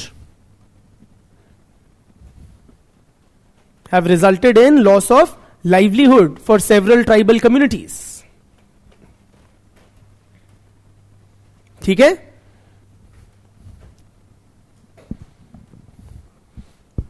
I'm just reading out some figures from the report. You need not note down. Do not need to note down. And just to give you a sense, so communities dependent on hunting and gathering have declined by 24%. Dependent on trapping of birds have reduced by 36%. Shifting cultivation declined by 18%. Spinning declined by 25%. Dyeing reduced by 33%. Dyeing मतलब not मरने वाला, tying and dyeing वाला. ठीक है? So various traditional tribal occupations have been adversely affected by modernization. ठीक है? Another issue. I'm just discussing not just discontent but overall tribal issues. ठीक है? Is education system में.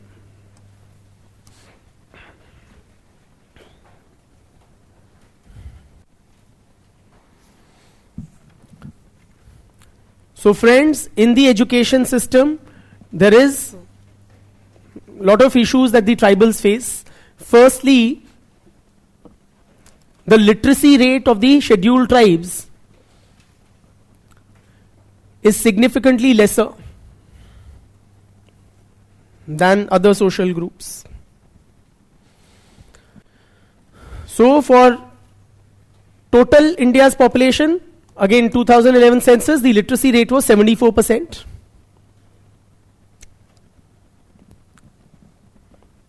For scheduled castes,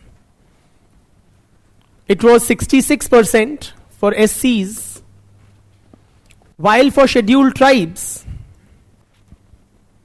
it was 59%. You don't need to remember the figures for SCs, but I just want to highlight the gap which exists and how there are worse off. Scheduled tribes are worse off than even scheduled castes, right, on several parameters. The Khaka committee report, you know Khaka, right? Virginius Khaka, Sarkari committee, has highlighted the various problems associated with tribal education. Yes? You don't know him?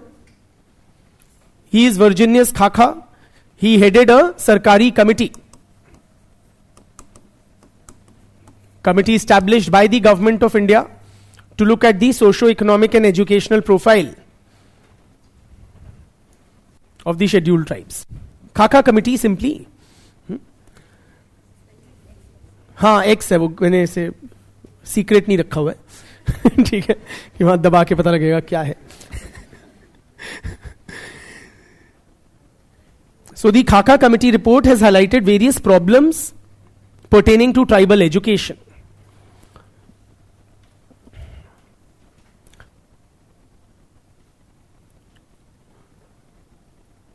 So you have lack of teachers in schools in tribal areas. Have you any personal experience in tribal areas?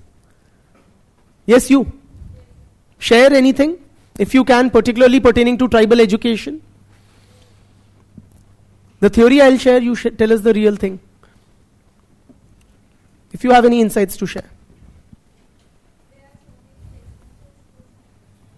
There are several residential schools.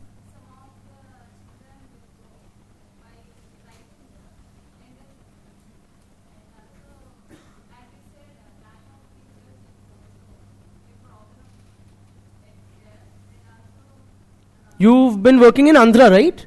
Huh.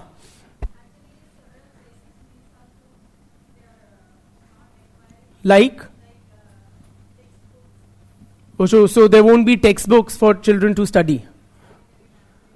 Sanitary napkins won't be there. Food quality is an issue.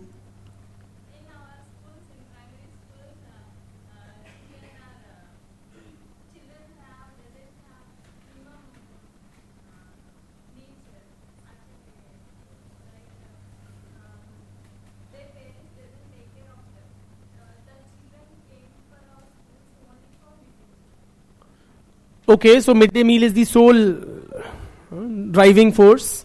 They're not there for the education you're suggesting. So can the state policy be faulted for that? Why is it my fault as an administrator or policy maker or the government? Is it? Or is it वो वैसे ही है? Huh? Is it to be faulted, friends? She's saying that children are only or solely driven by the free meals. Brother? Necessarily, it cannot be faulted, but it can be improved. So the state can take, state intervention can possibly try to rectify the situation. Yes, brother. Okay. His father is a teacher in a primary government school in near Indore, and is that like a it's a tribal area, Students are getting there free cycles, free books, scholarship, so the going is good. Especially the students belonging to the scheduled tribe, they are getting comparatively more scholarship compared to. So you're saying the state is taking proactive measures to, particularly reach out or extend education to the scheduled tribes. The state is favoring, if I may say that. Bitya? No crosstalk, guys. No crosstalk, please.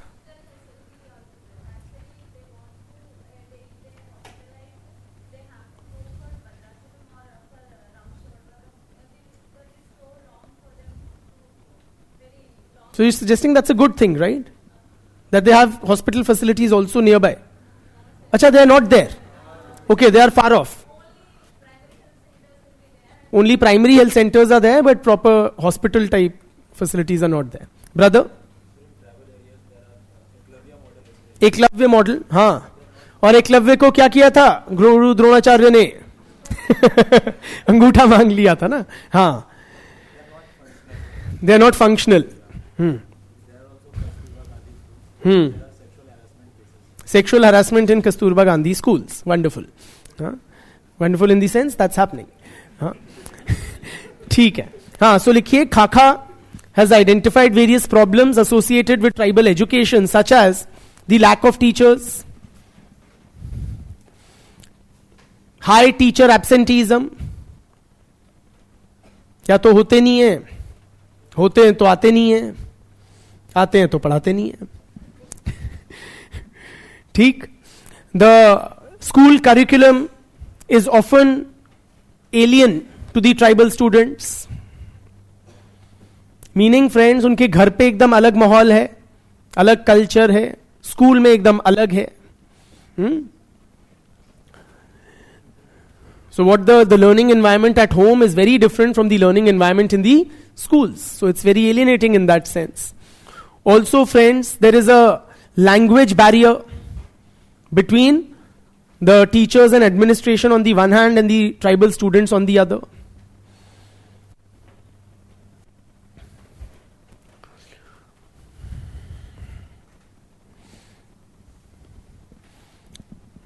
And because of the language barrier, the cultural disconnect also gets magnified.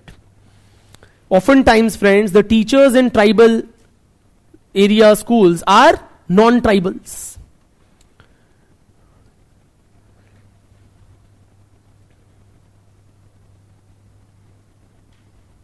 What do your personal experiences tell us? Like the teachers that you are like, is it like non-tribal teachers in, sorry?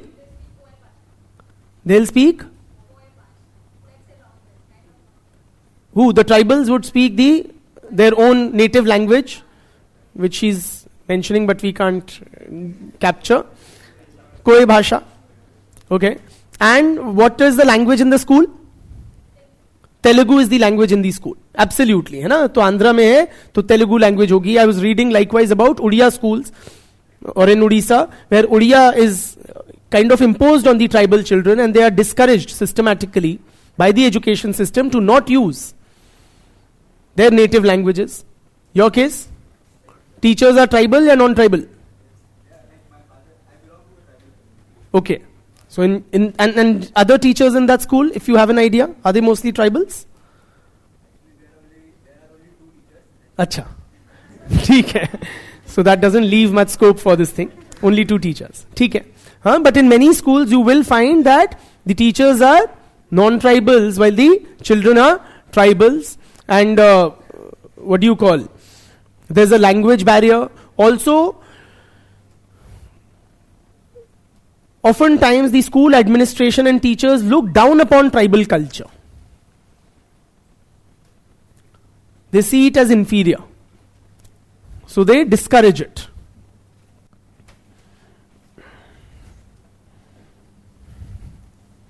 Tribal culture is considered as inferior. Tribal children are often considered as incapable by the school administration.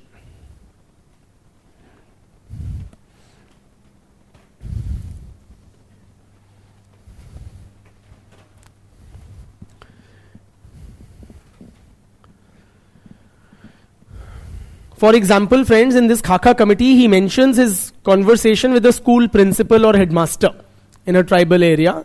Okay, and the headmaster told the committee that all the children from a lot of classes, shayad once, first say 8th tak, all the children are taught together in a single class. 1 2 3 साथ में पढ़ाते हैं.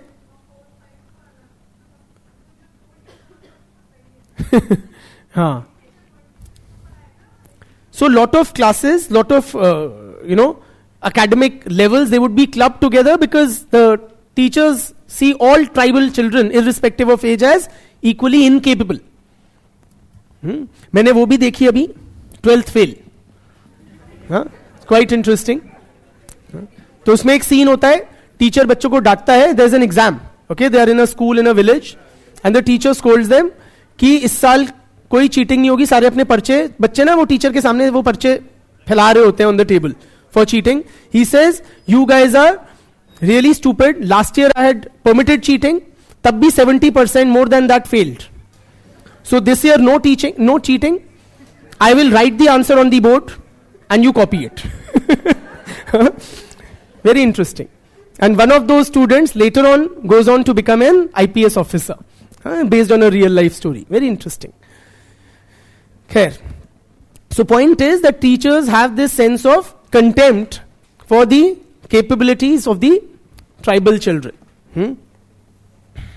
Also in the higher education space, tribal children तो नहीं रहते तब, but tribal students in higher education institutes also, there is a strong anti-tribal sentiment. Tribal children, students, face discrimination. Scholars like who? Thorat, S.K. Thorat, who had identified in Ames also how SCs as well as STs face systemic discrimination. ठीक है, क्या नहीं समझ आया? Thorat has highlighted that ST students face discrimination in higher education.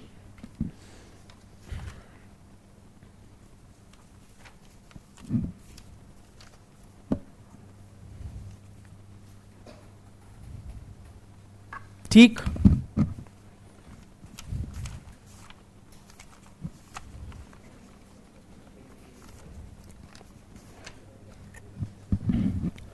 और लिखो, और क्या प्रॉब्लम्स हैं ट्राइबल्स की? Moving on beyond education.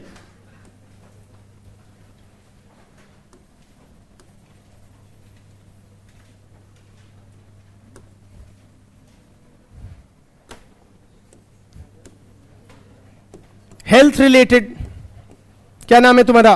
खाखा. For many years, while teaching, I used to pronounce his name as Zagza. One of the students corrected me, ki sir, it's Khaka. Only then I got to know. Khair. So, Khaka committee has highlighted the health problems of the tribal community also. They are broadly of 3 types. Health problems of 3 types. पहली है those associated with underdevelopment. Those associated with underdevelopment. This would include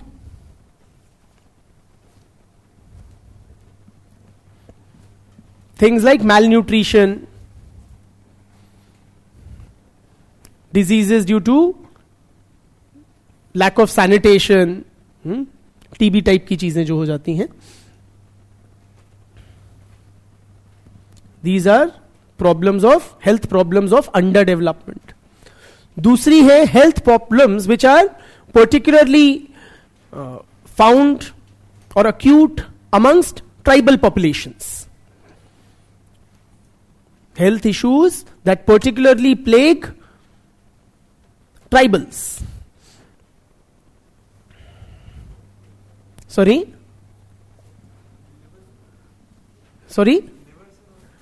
I don't know liver cirrhosis, whether it is, but stuff like sickle cell anemia, snake bites, animal bites. अब जंगलों में रहोगे तो ये सब तो होगा. That is your mainstream bias, है ना? And the third are the health problems induced by modernity.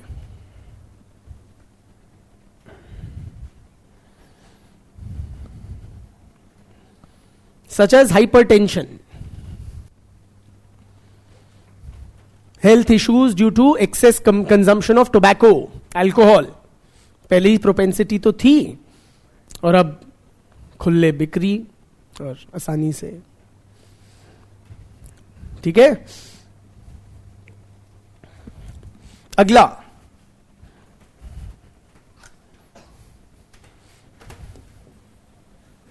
Armed conflict.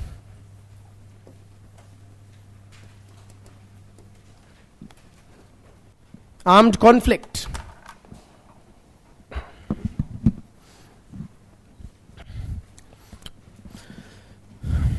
So armed conflict which affects tribals, Khakha classifies into 3 types. There are 3 types of armed conflicts affecting tribal populations, according to Khakha. One is conflict between tribes. ठीक. Another is conflict between tribals and non-tribals.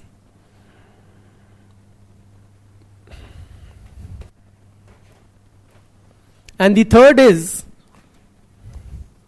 very good, conflict between tribals and the state. सब जानते हैं कि Indian state अत्याचारी है. Between the tribals and the state.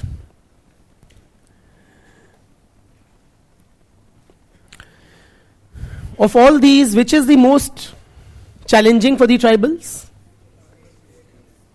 Yes, the confrontation with the state.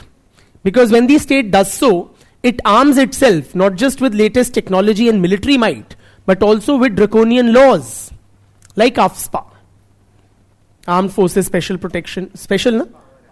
Powers Act, which basically provide immunity to the armed forces against blah blah.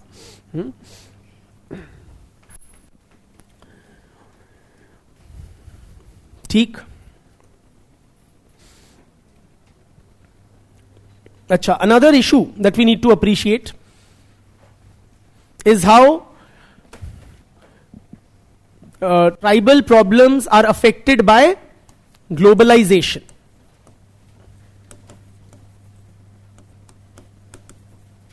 Tribal societies, their lives are affected by the process of globalization.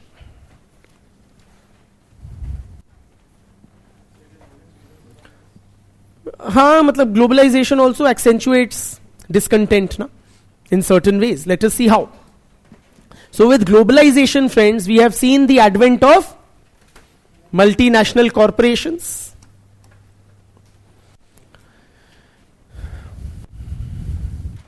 These MNCs that have descended, okay, past 30 odd years we've opened up our economy, starting early 90s. And you have seen these multinational corporations, these behemoths which have descended. Now,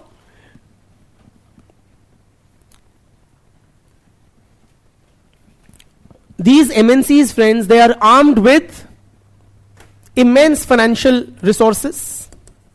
They have very, very deep pockets. They also have very advanced technology. And they also enjoy political clout. पैसा है तो clout तो आ ही जाएगा.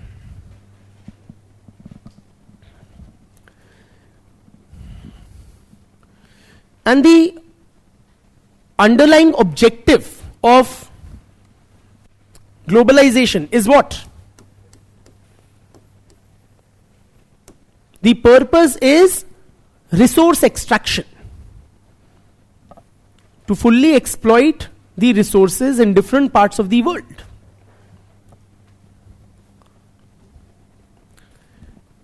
That is the underlying objective. And armed with these three, money, advanced technology, which helps in faster, more efficient resource extraction, and accompanying political clout, these MNCs embark on this incessant drive for resource extraction.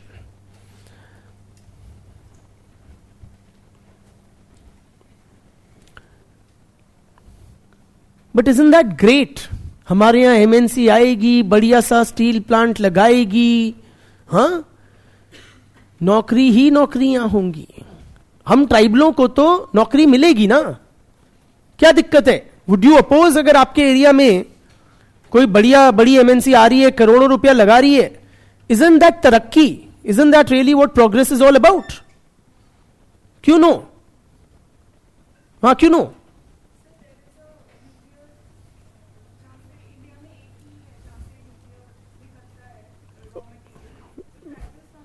कहां पे, which area is this where nuclear whatever material is mined? Uranium या uranium ही होगा, हाँ, plutonium होगा, पता नहीं, thorium होगा फिर, हाँ, तो वेयर? केरला, हाँ, okay, what has happened there?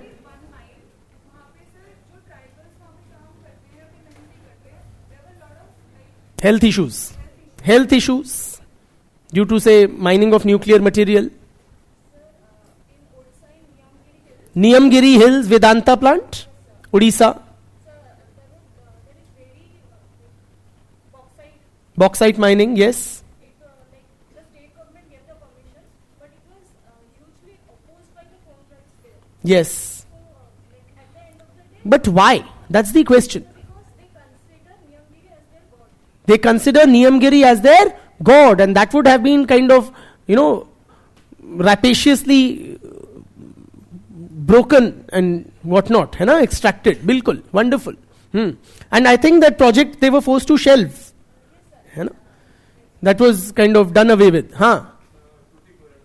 Tuticorin, हाँ, copper sterling plant. So the allegation was that the measures they had to put to like carbon controls and everything, they were not actually putting it. And since it was a sole source of, I think, for something important process in copper, so like what happened was कि वो government action नहीं ले रही थी क्योंकि वो sole source था उस particular material का. But then protest जब violent हुए, क्यों हुए protest? पोल्यूशन, हाँ, बिल्कुल. सो हाँ, तो बहुत सारे इश्यूज होते हैं. तो point is clearly various. See, at a broader level I would say that the approach of globalisation, okay, is to rapidly, rapaciously, and on a very large scale extract the resources, which is in stark contrast to the tribal view of the relationship between man and nature. In the tribal worldview, friends, they envisage a kind of a symbiotic relationship, a harmonious relationship, a sustainable relationship between man and Mother Earth, Mother Nature. वो ये नहीं कहते मत निकालो, but एक sustainable manner में निकालो, है ना.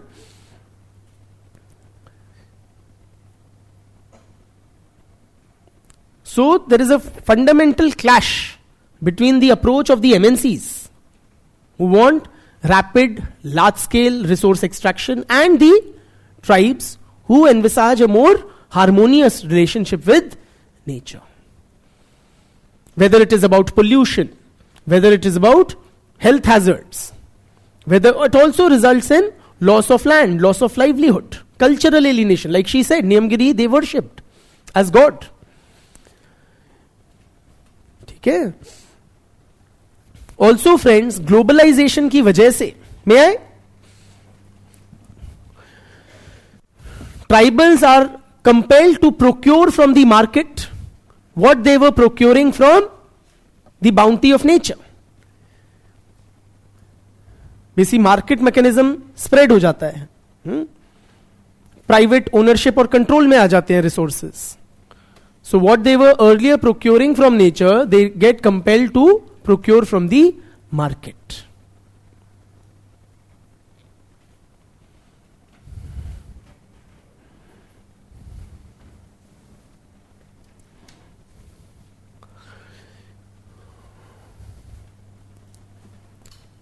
Tribal women have suffered sexual harassment.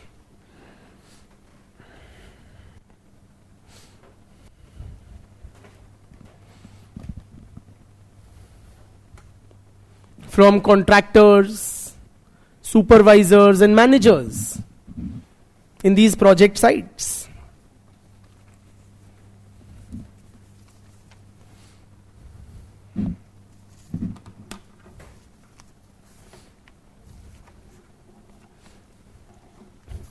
Also friends, in these kinds of projects there is often an incursion of non-tribal laborers from the outside in tribal areas. तो जो ट्राइबल नॉन ट्राइबल कॉन्फ्लिक्ट है वो accentuate हो जाता है. Non tribal labourers are brought into these tribal dominated areas.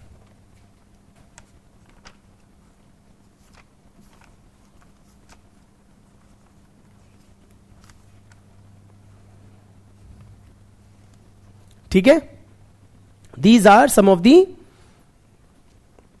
major impacts of the process of globalization.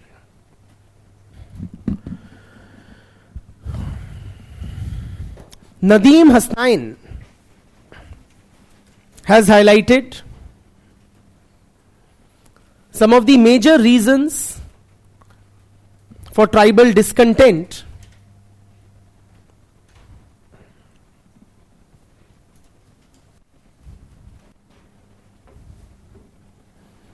and protests since independence are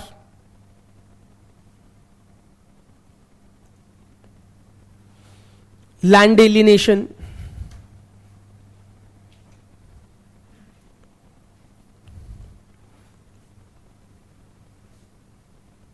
loss of livelihood,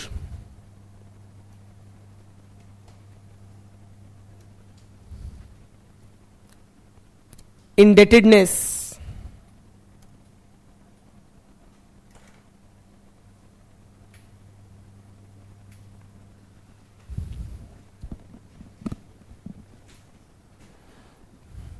cultural alienation,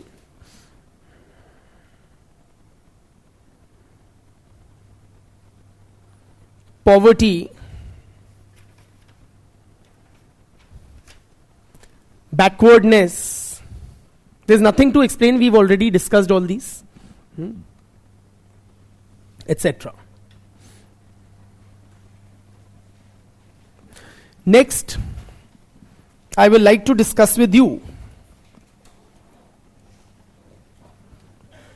PVTG.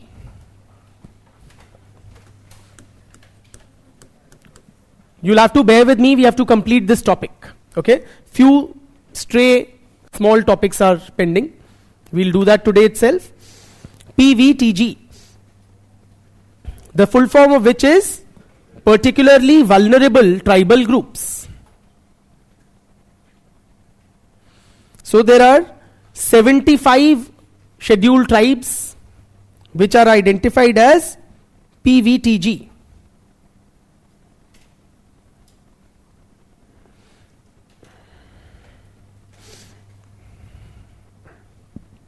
So we have more than 700 groups, 705, out of which 75 are identified as particularly vulnerable. Yani among scheduled tribes also they are worse off. These communities are literally on the verge of extinction. Now the PVTGs have been identified on the basis of 5 major criteria, namely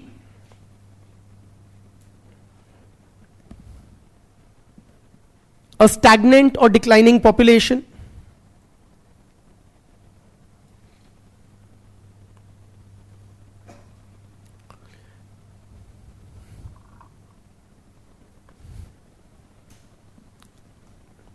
pre-agricultural level of technology,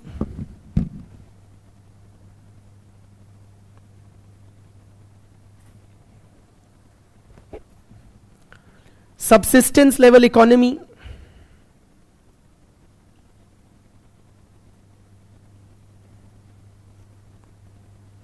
very low literacy rate,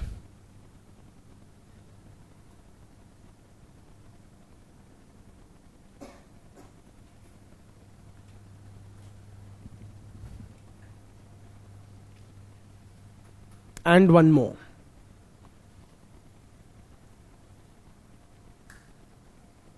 Which I don't recall offhand. Okay. Now the PVTG are considered as, I'll make it up to you. The PVTG are considered as particularly vulnerable because of, these are the criteria to identify, but why are they deserving of special treatment? Because of loss of their traditional source of livelihood,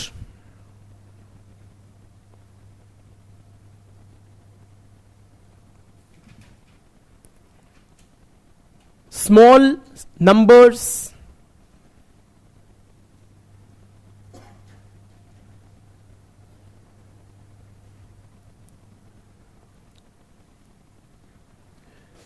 lack of access to resources,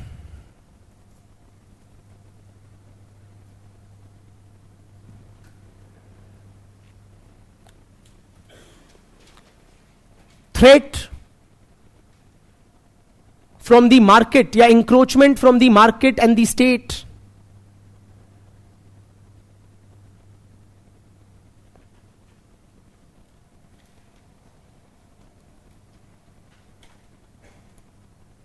ठीक है? So overall they are considered as far more vulnerable than even the other tribes. Tribals in general are disprivileged, but they are particularly so. Now discussing what should be the way forward. Having discussed the issues of tribals, and iske baad there is one more topic. Okay, so it sounds like lastish, but it is not. So stay. Names like Kadar from Kerala, Birjia and Asur from Bihar, Chenchu from Andhra Pradesh,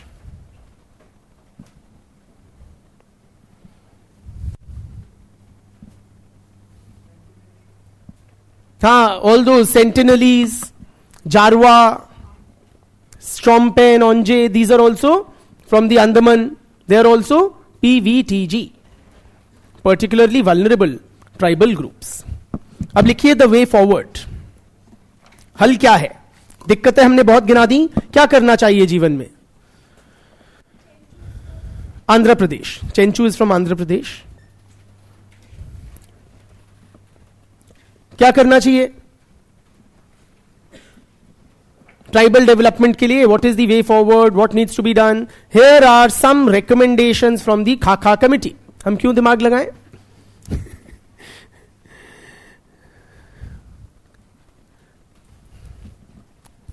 Basically, Khaka committee recommends a more participatory approach to tribal development.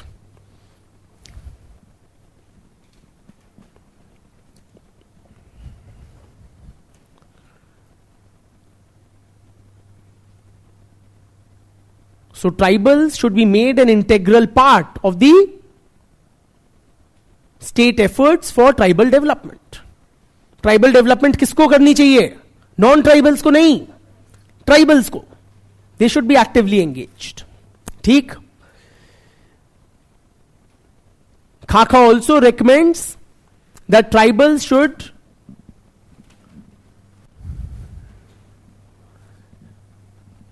have self-governance systems in place.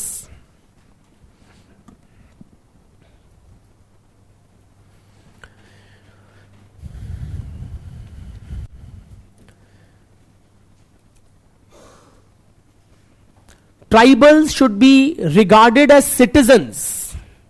Tribals should be regarded as citizens with rights.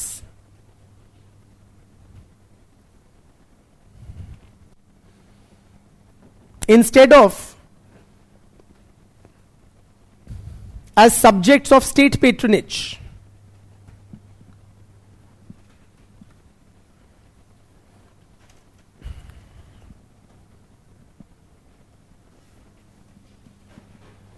So state welfare doles के या patronage के हिमायती नहीं, वो as citizens who are actively engaged in the decision making process with rights, ऐसे that they have to be treated. The existing laws to prevent tribal alienation from land must be implemented at all costs. The existing laws to prevent tribal alienation from lands must be implemented at all costs.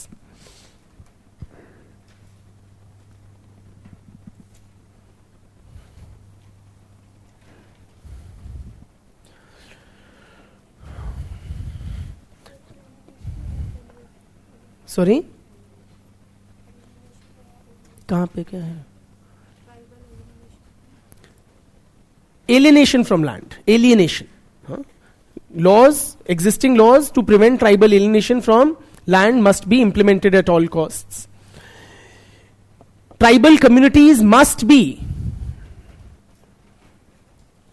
given a share of the wealth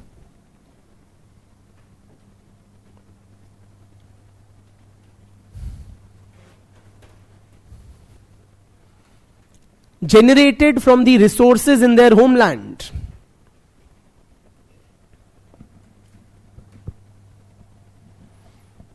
I repeat, tribal communities must be given a share of the wealth generated from the resources in their homelands.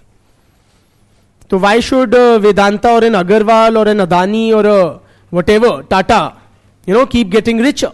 Tribal communities should also partake in the wealth which is being generated. Lastly, on this issue, friends, what I would like to conclude with, not the day, on this particular topic, Pach, is that please appreciate that as we have sufficiently understood, there are numerous tribes and all of these have their own specific problems. Different tribes are at varying levels of socio-economic development. Consequently, we cannot have a one-size-fits-all approach to tribal development. The policy measures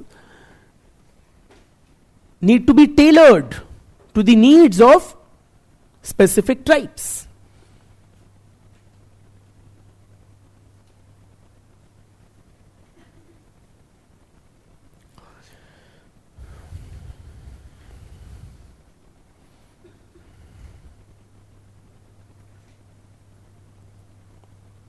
Yes or no?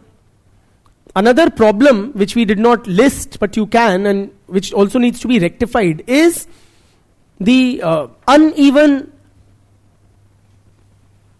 impact of, or the uneven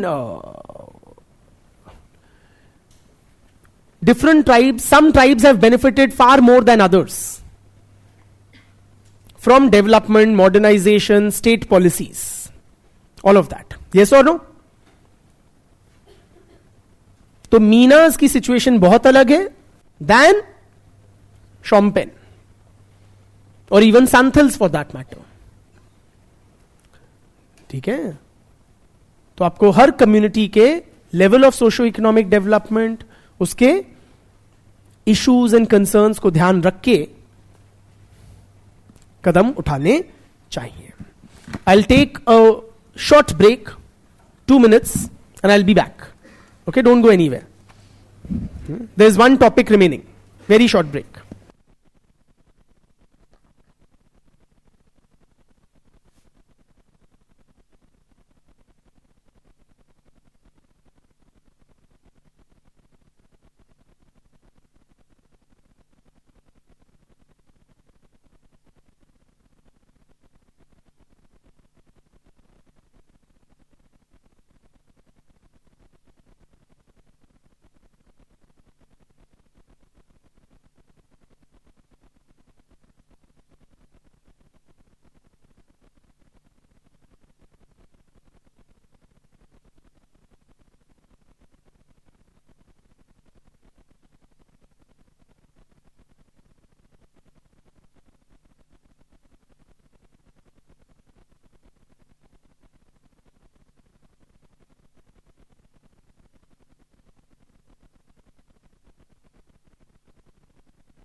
Please settle down.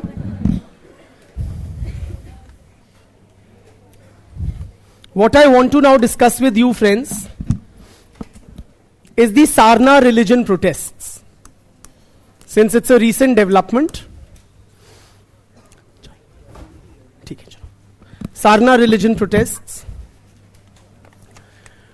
So the thing is, अच्छा before that, sorry, cut it. हाँ कोई नहीं ना, उस sequence में आएगा. What I will discuss is religious change amongst tribals.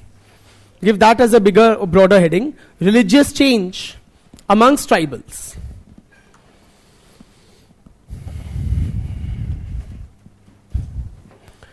So during colonial period, friends, tribal religious beliefs and practices were affected by two important forces.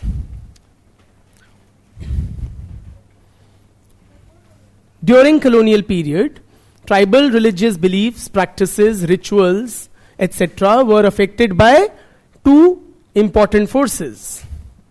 One were the Christian missionaries, and the other, yes, the forces of Hinduization and Sanskritization.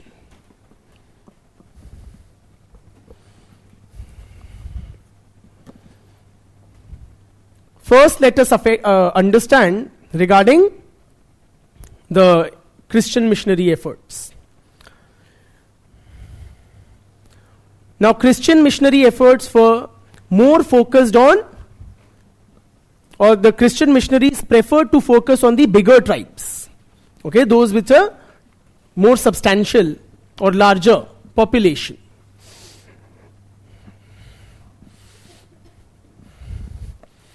And Christian influence, of course, had a tremendous impact on tribal lives.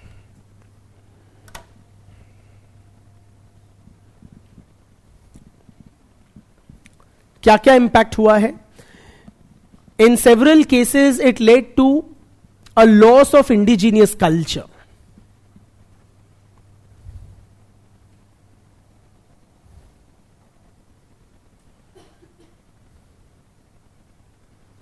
Loss of the indigenous tribal culture. So in many cases, the local practices were suddenly abandoned after the adoption of Christianity.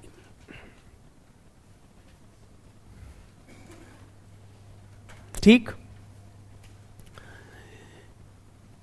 Christian missionaries also, or the adoption of Christianity also had a beneficial impact for several tribes. क्या beneficial impact? Yes, so many of these tribes, thanks to missionary efforts, they were exposed to modern education, healthcare facilities, Western culture.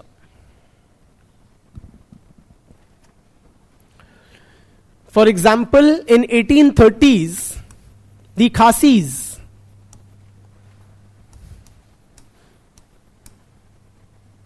and in 1880s, the Bhils were Christianized in large numbers.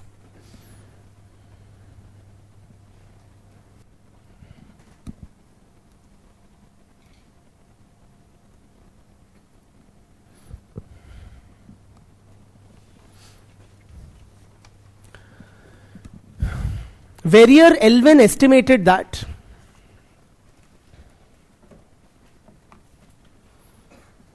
anywhere from 50% to 100%, anywhere from 50% to 100% of the population of several tribes in the Northeast had embraced Christianity.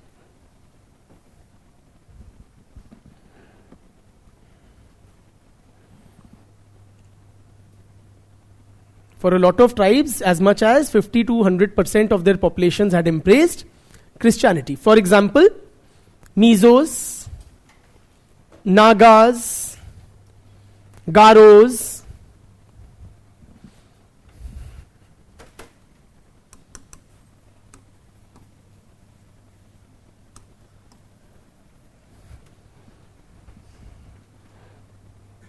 had adopted Christianity.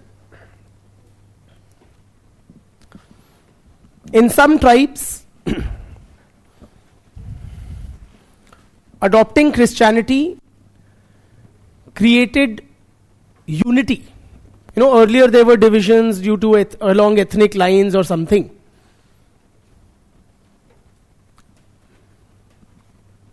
It had a unifying effect. Adopting Christianity had a unifying effect on some tribes. ठीक है? दूसरे effect की बात, दूसरी force की बात करते हैं, which is Hinduisation and Sanskritisation.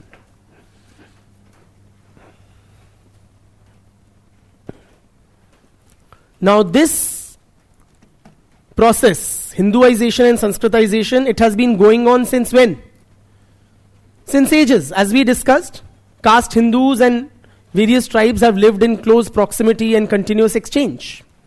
So it predates the colonial era. Colonialism से पहले या ब्रिटिश के आने से पहले से चलता आ रहा है. During the colonial period,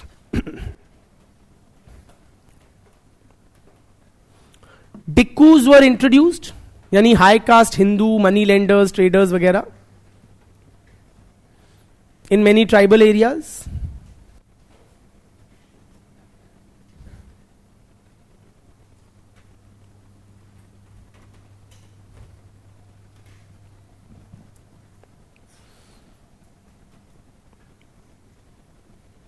Now please appreciate these non-tribal caste Hindus, they were typically well off, richer, better off. So they started providing a model for emulation for the tribes.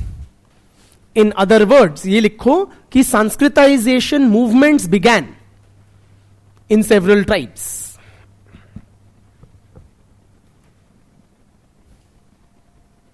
Sanskritization movements such as the Tana Bhagat movement amongst the Oraon tribe,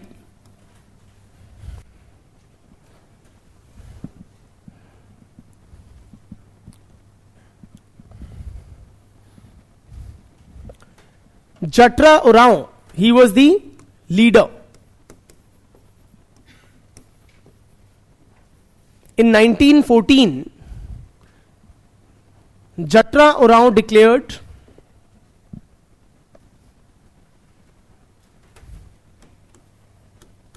that Dharmesh is the principal deity or god of the Oraon people. ठीक है? Dharmesh had told him that the Oraon people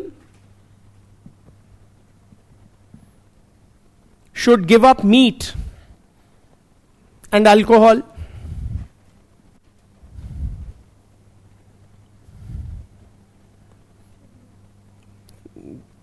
Dharmesh had instructed Jatra Oraon that the Oraon people should stop consuming meat and alcohol. They should stop the practice of animal sacrifice.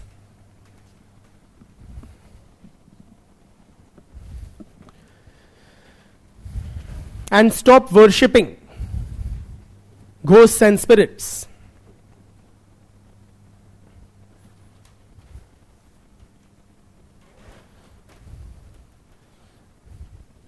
In fact,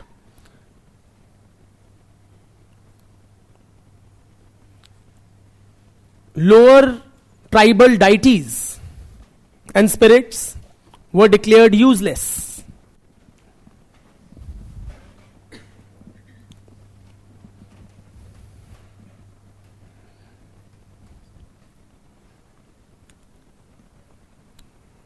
Lower tribal spirits, deities were declared useless, that they should not be worshipped. And many Hindu practices were incorporated in the Oraon religion.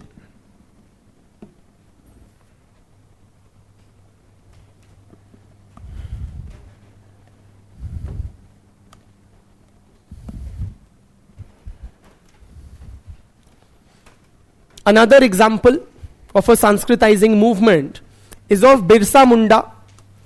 Amongst the Mundas, Birsa Munda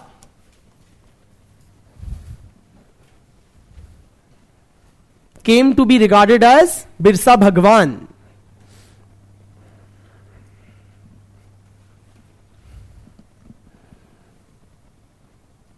As an avatar of Lord Vishnu.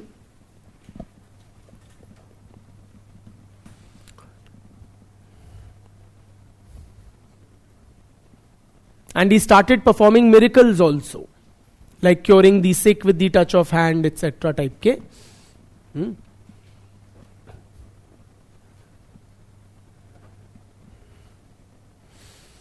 And he claimed to be the prophet of Singabonga. Singabonga is the principal deity of the Munda people. He claimed to be a prophet of Singabonga, who was the reigning deity of the Munda people.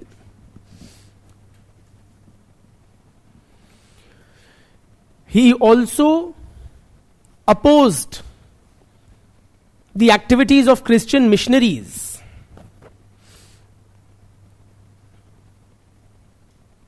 whom he saw as agents of the colonial state.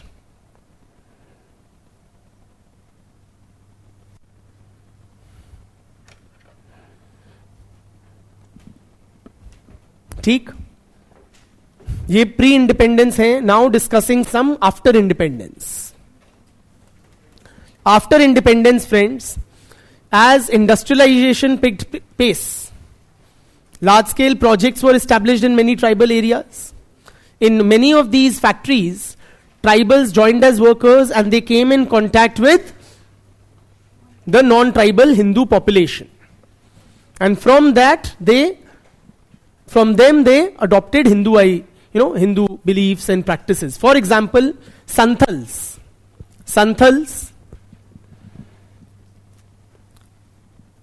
became Hinduized.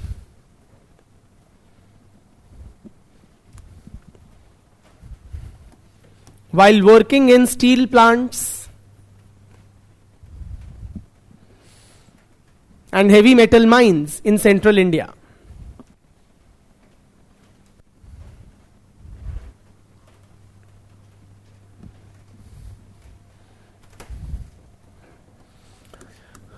Baron Heimendorf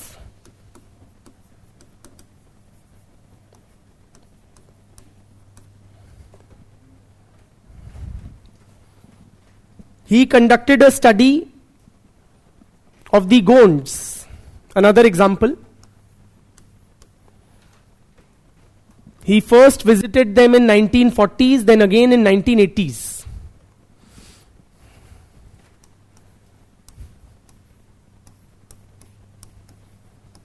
And he found that in 1940s, their temple had a distinctive Gond architecture.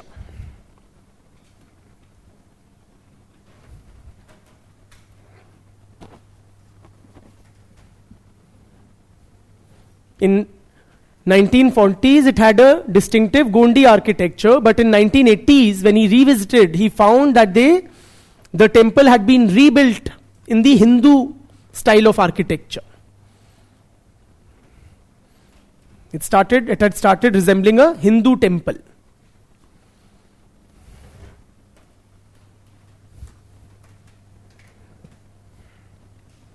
Gonds, the practice of animal sacrifice had also declined amongst the Gonds.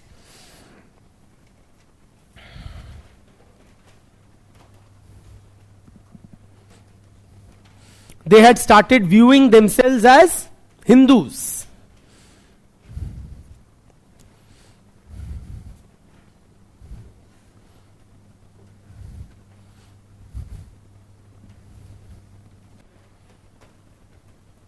And performing Gondi Ramayan and Gondi Mahabharat.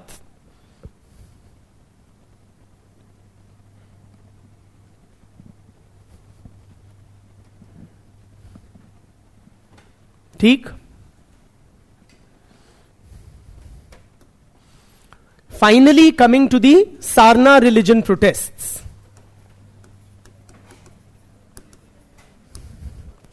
So, currently, friends, several tribes in central India have been protesting.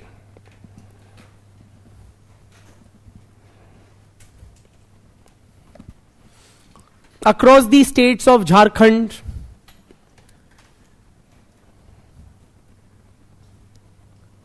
Bihar, Odisha, Bengal, Assam,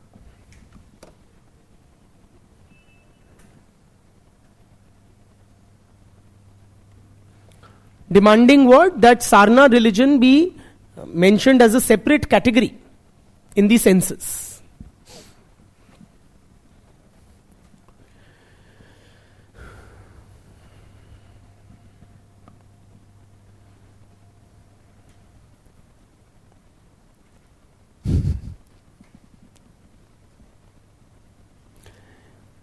The Jharkhand Assembly also passed a resolution supporting this demand.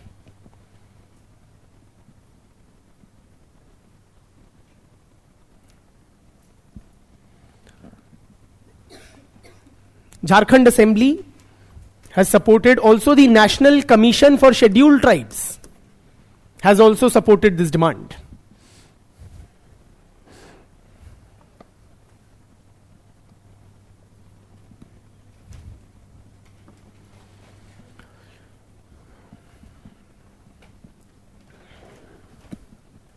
Now, Sarna, the word Sarna, okay, it refers to sacred groves.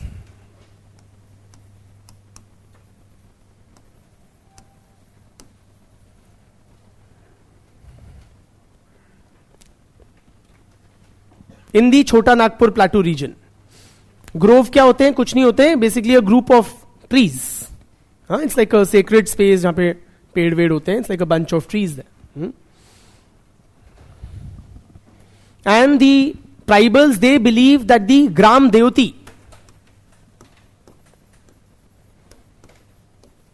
or the village deity resides in the Sarna.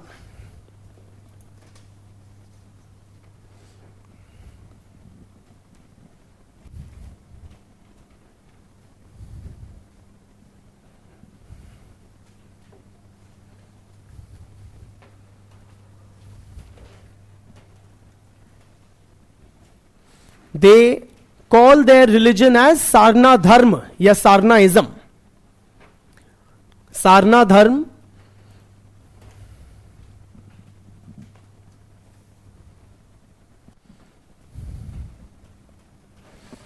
and this Sarna Dharma or Sarnaism, they argue, is different from other religions, specifically Hinduism या Sanatan Dharma. Sarna Dharma is separate from Sanatan Dharma. Yes, Sarnaism is separate from Hinduism. How is it different? Those making these demands, they point out that in Sarna Dharma, there is no idol worship. There is no Varna Vyavastha.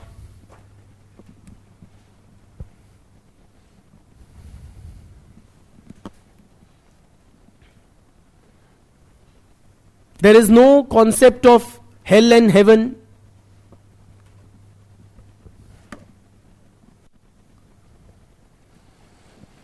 They say that they are basically nature worshippers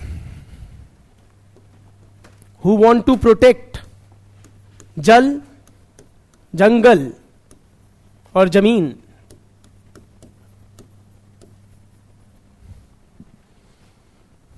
If you don't know Hindi, it's water, forest and land.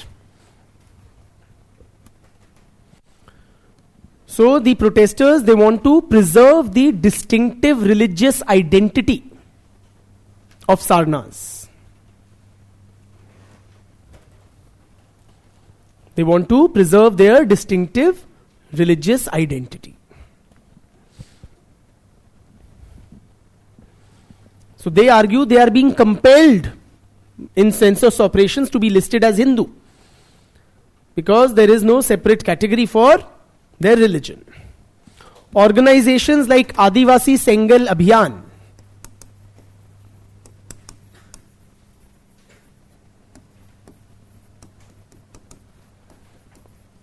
are spearheading this demand or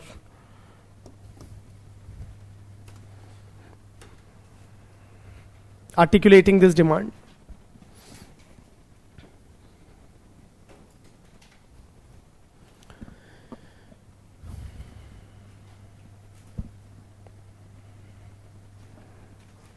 Okay, the government has not budged, at least for now, and it seems unlikely that the demand will be met.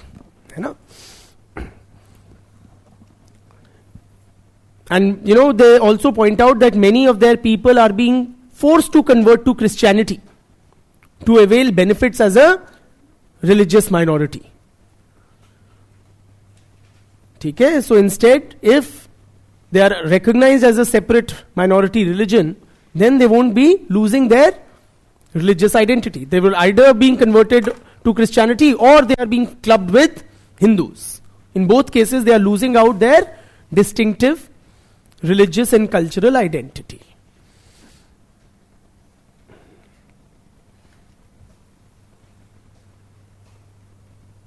With that, we are done with tribal society and tribal development. बहुत बहुत धन्यवाद. Thank you for your patience and cooperation.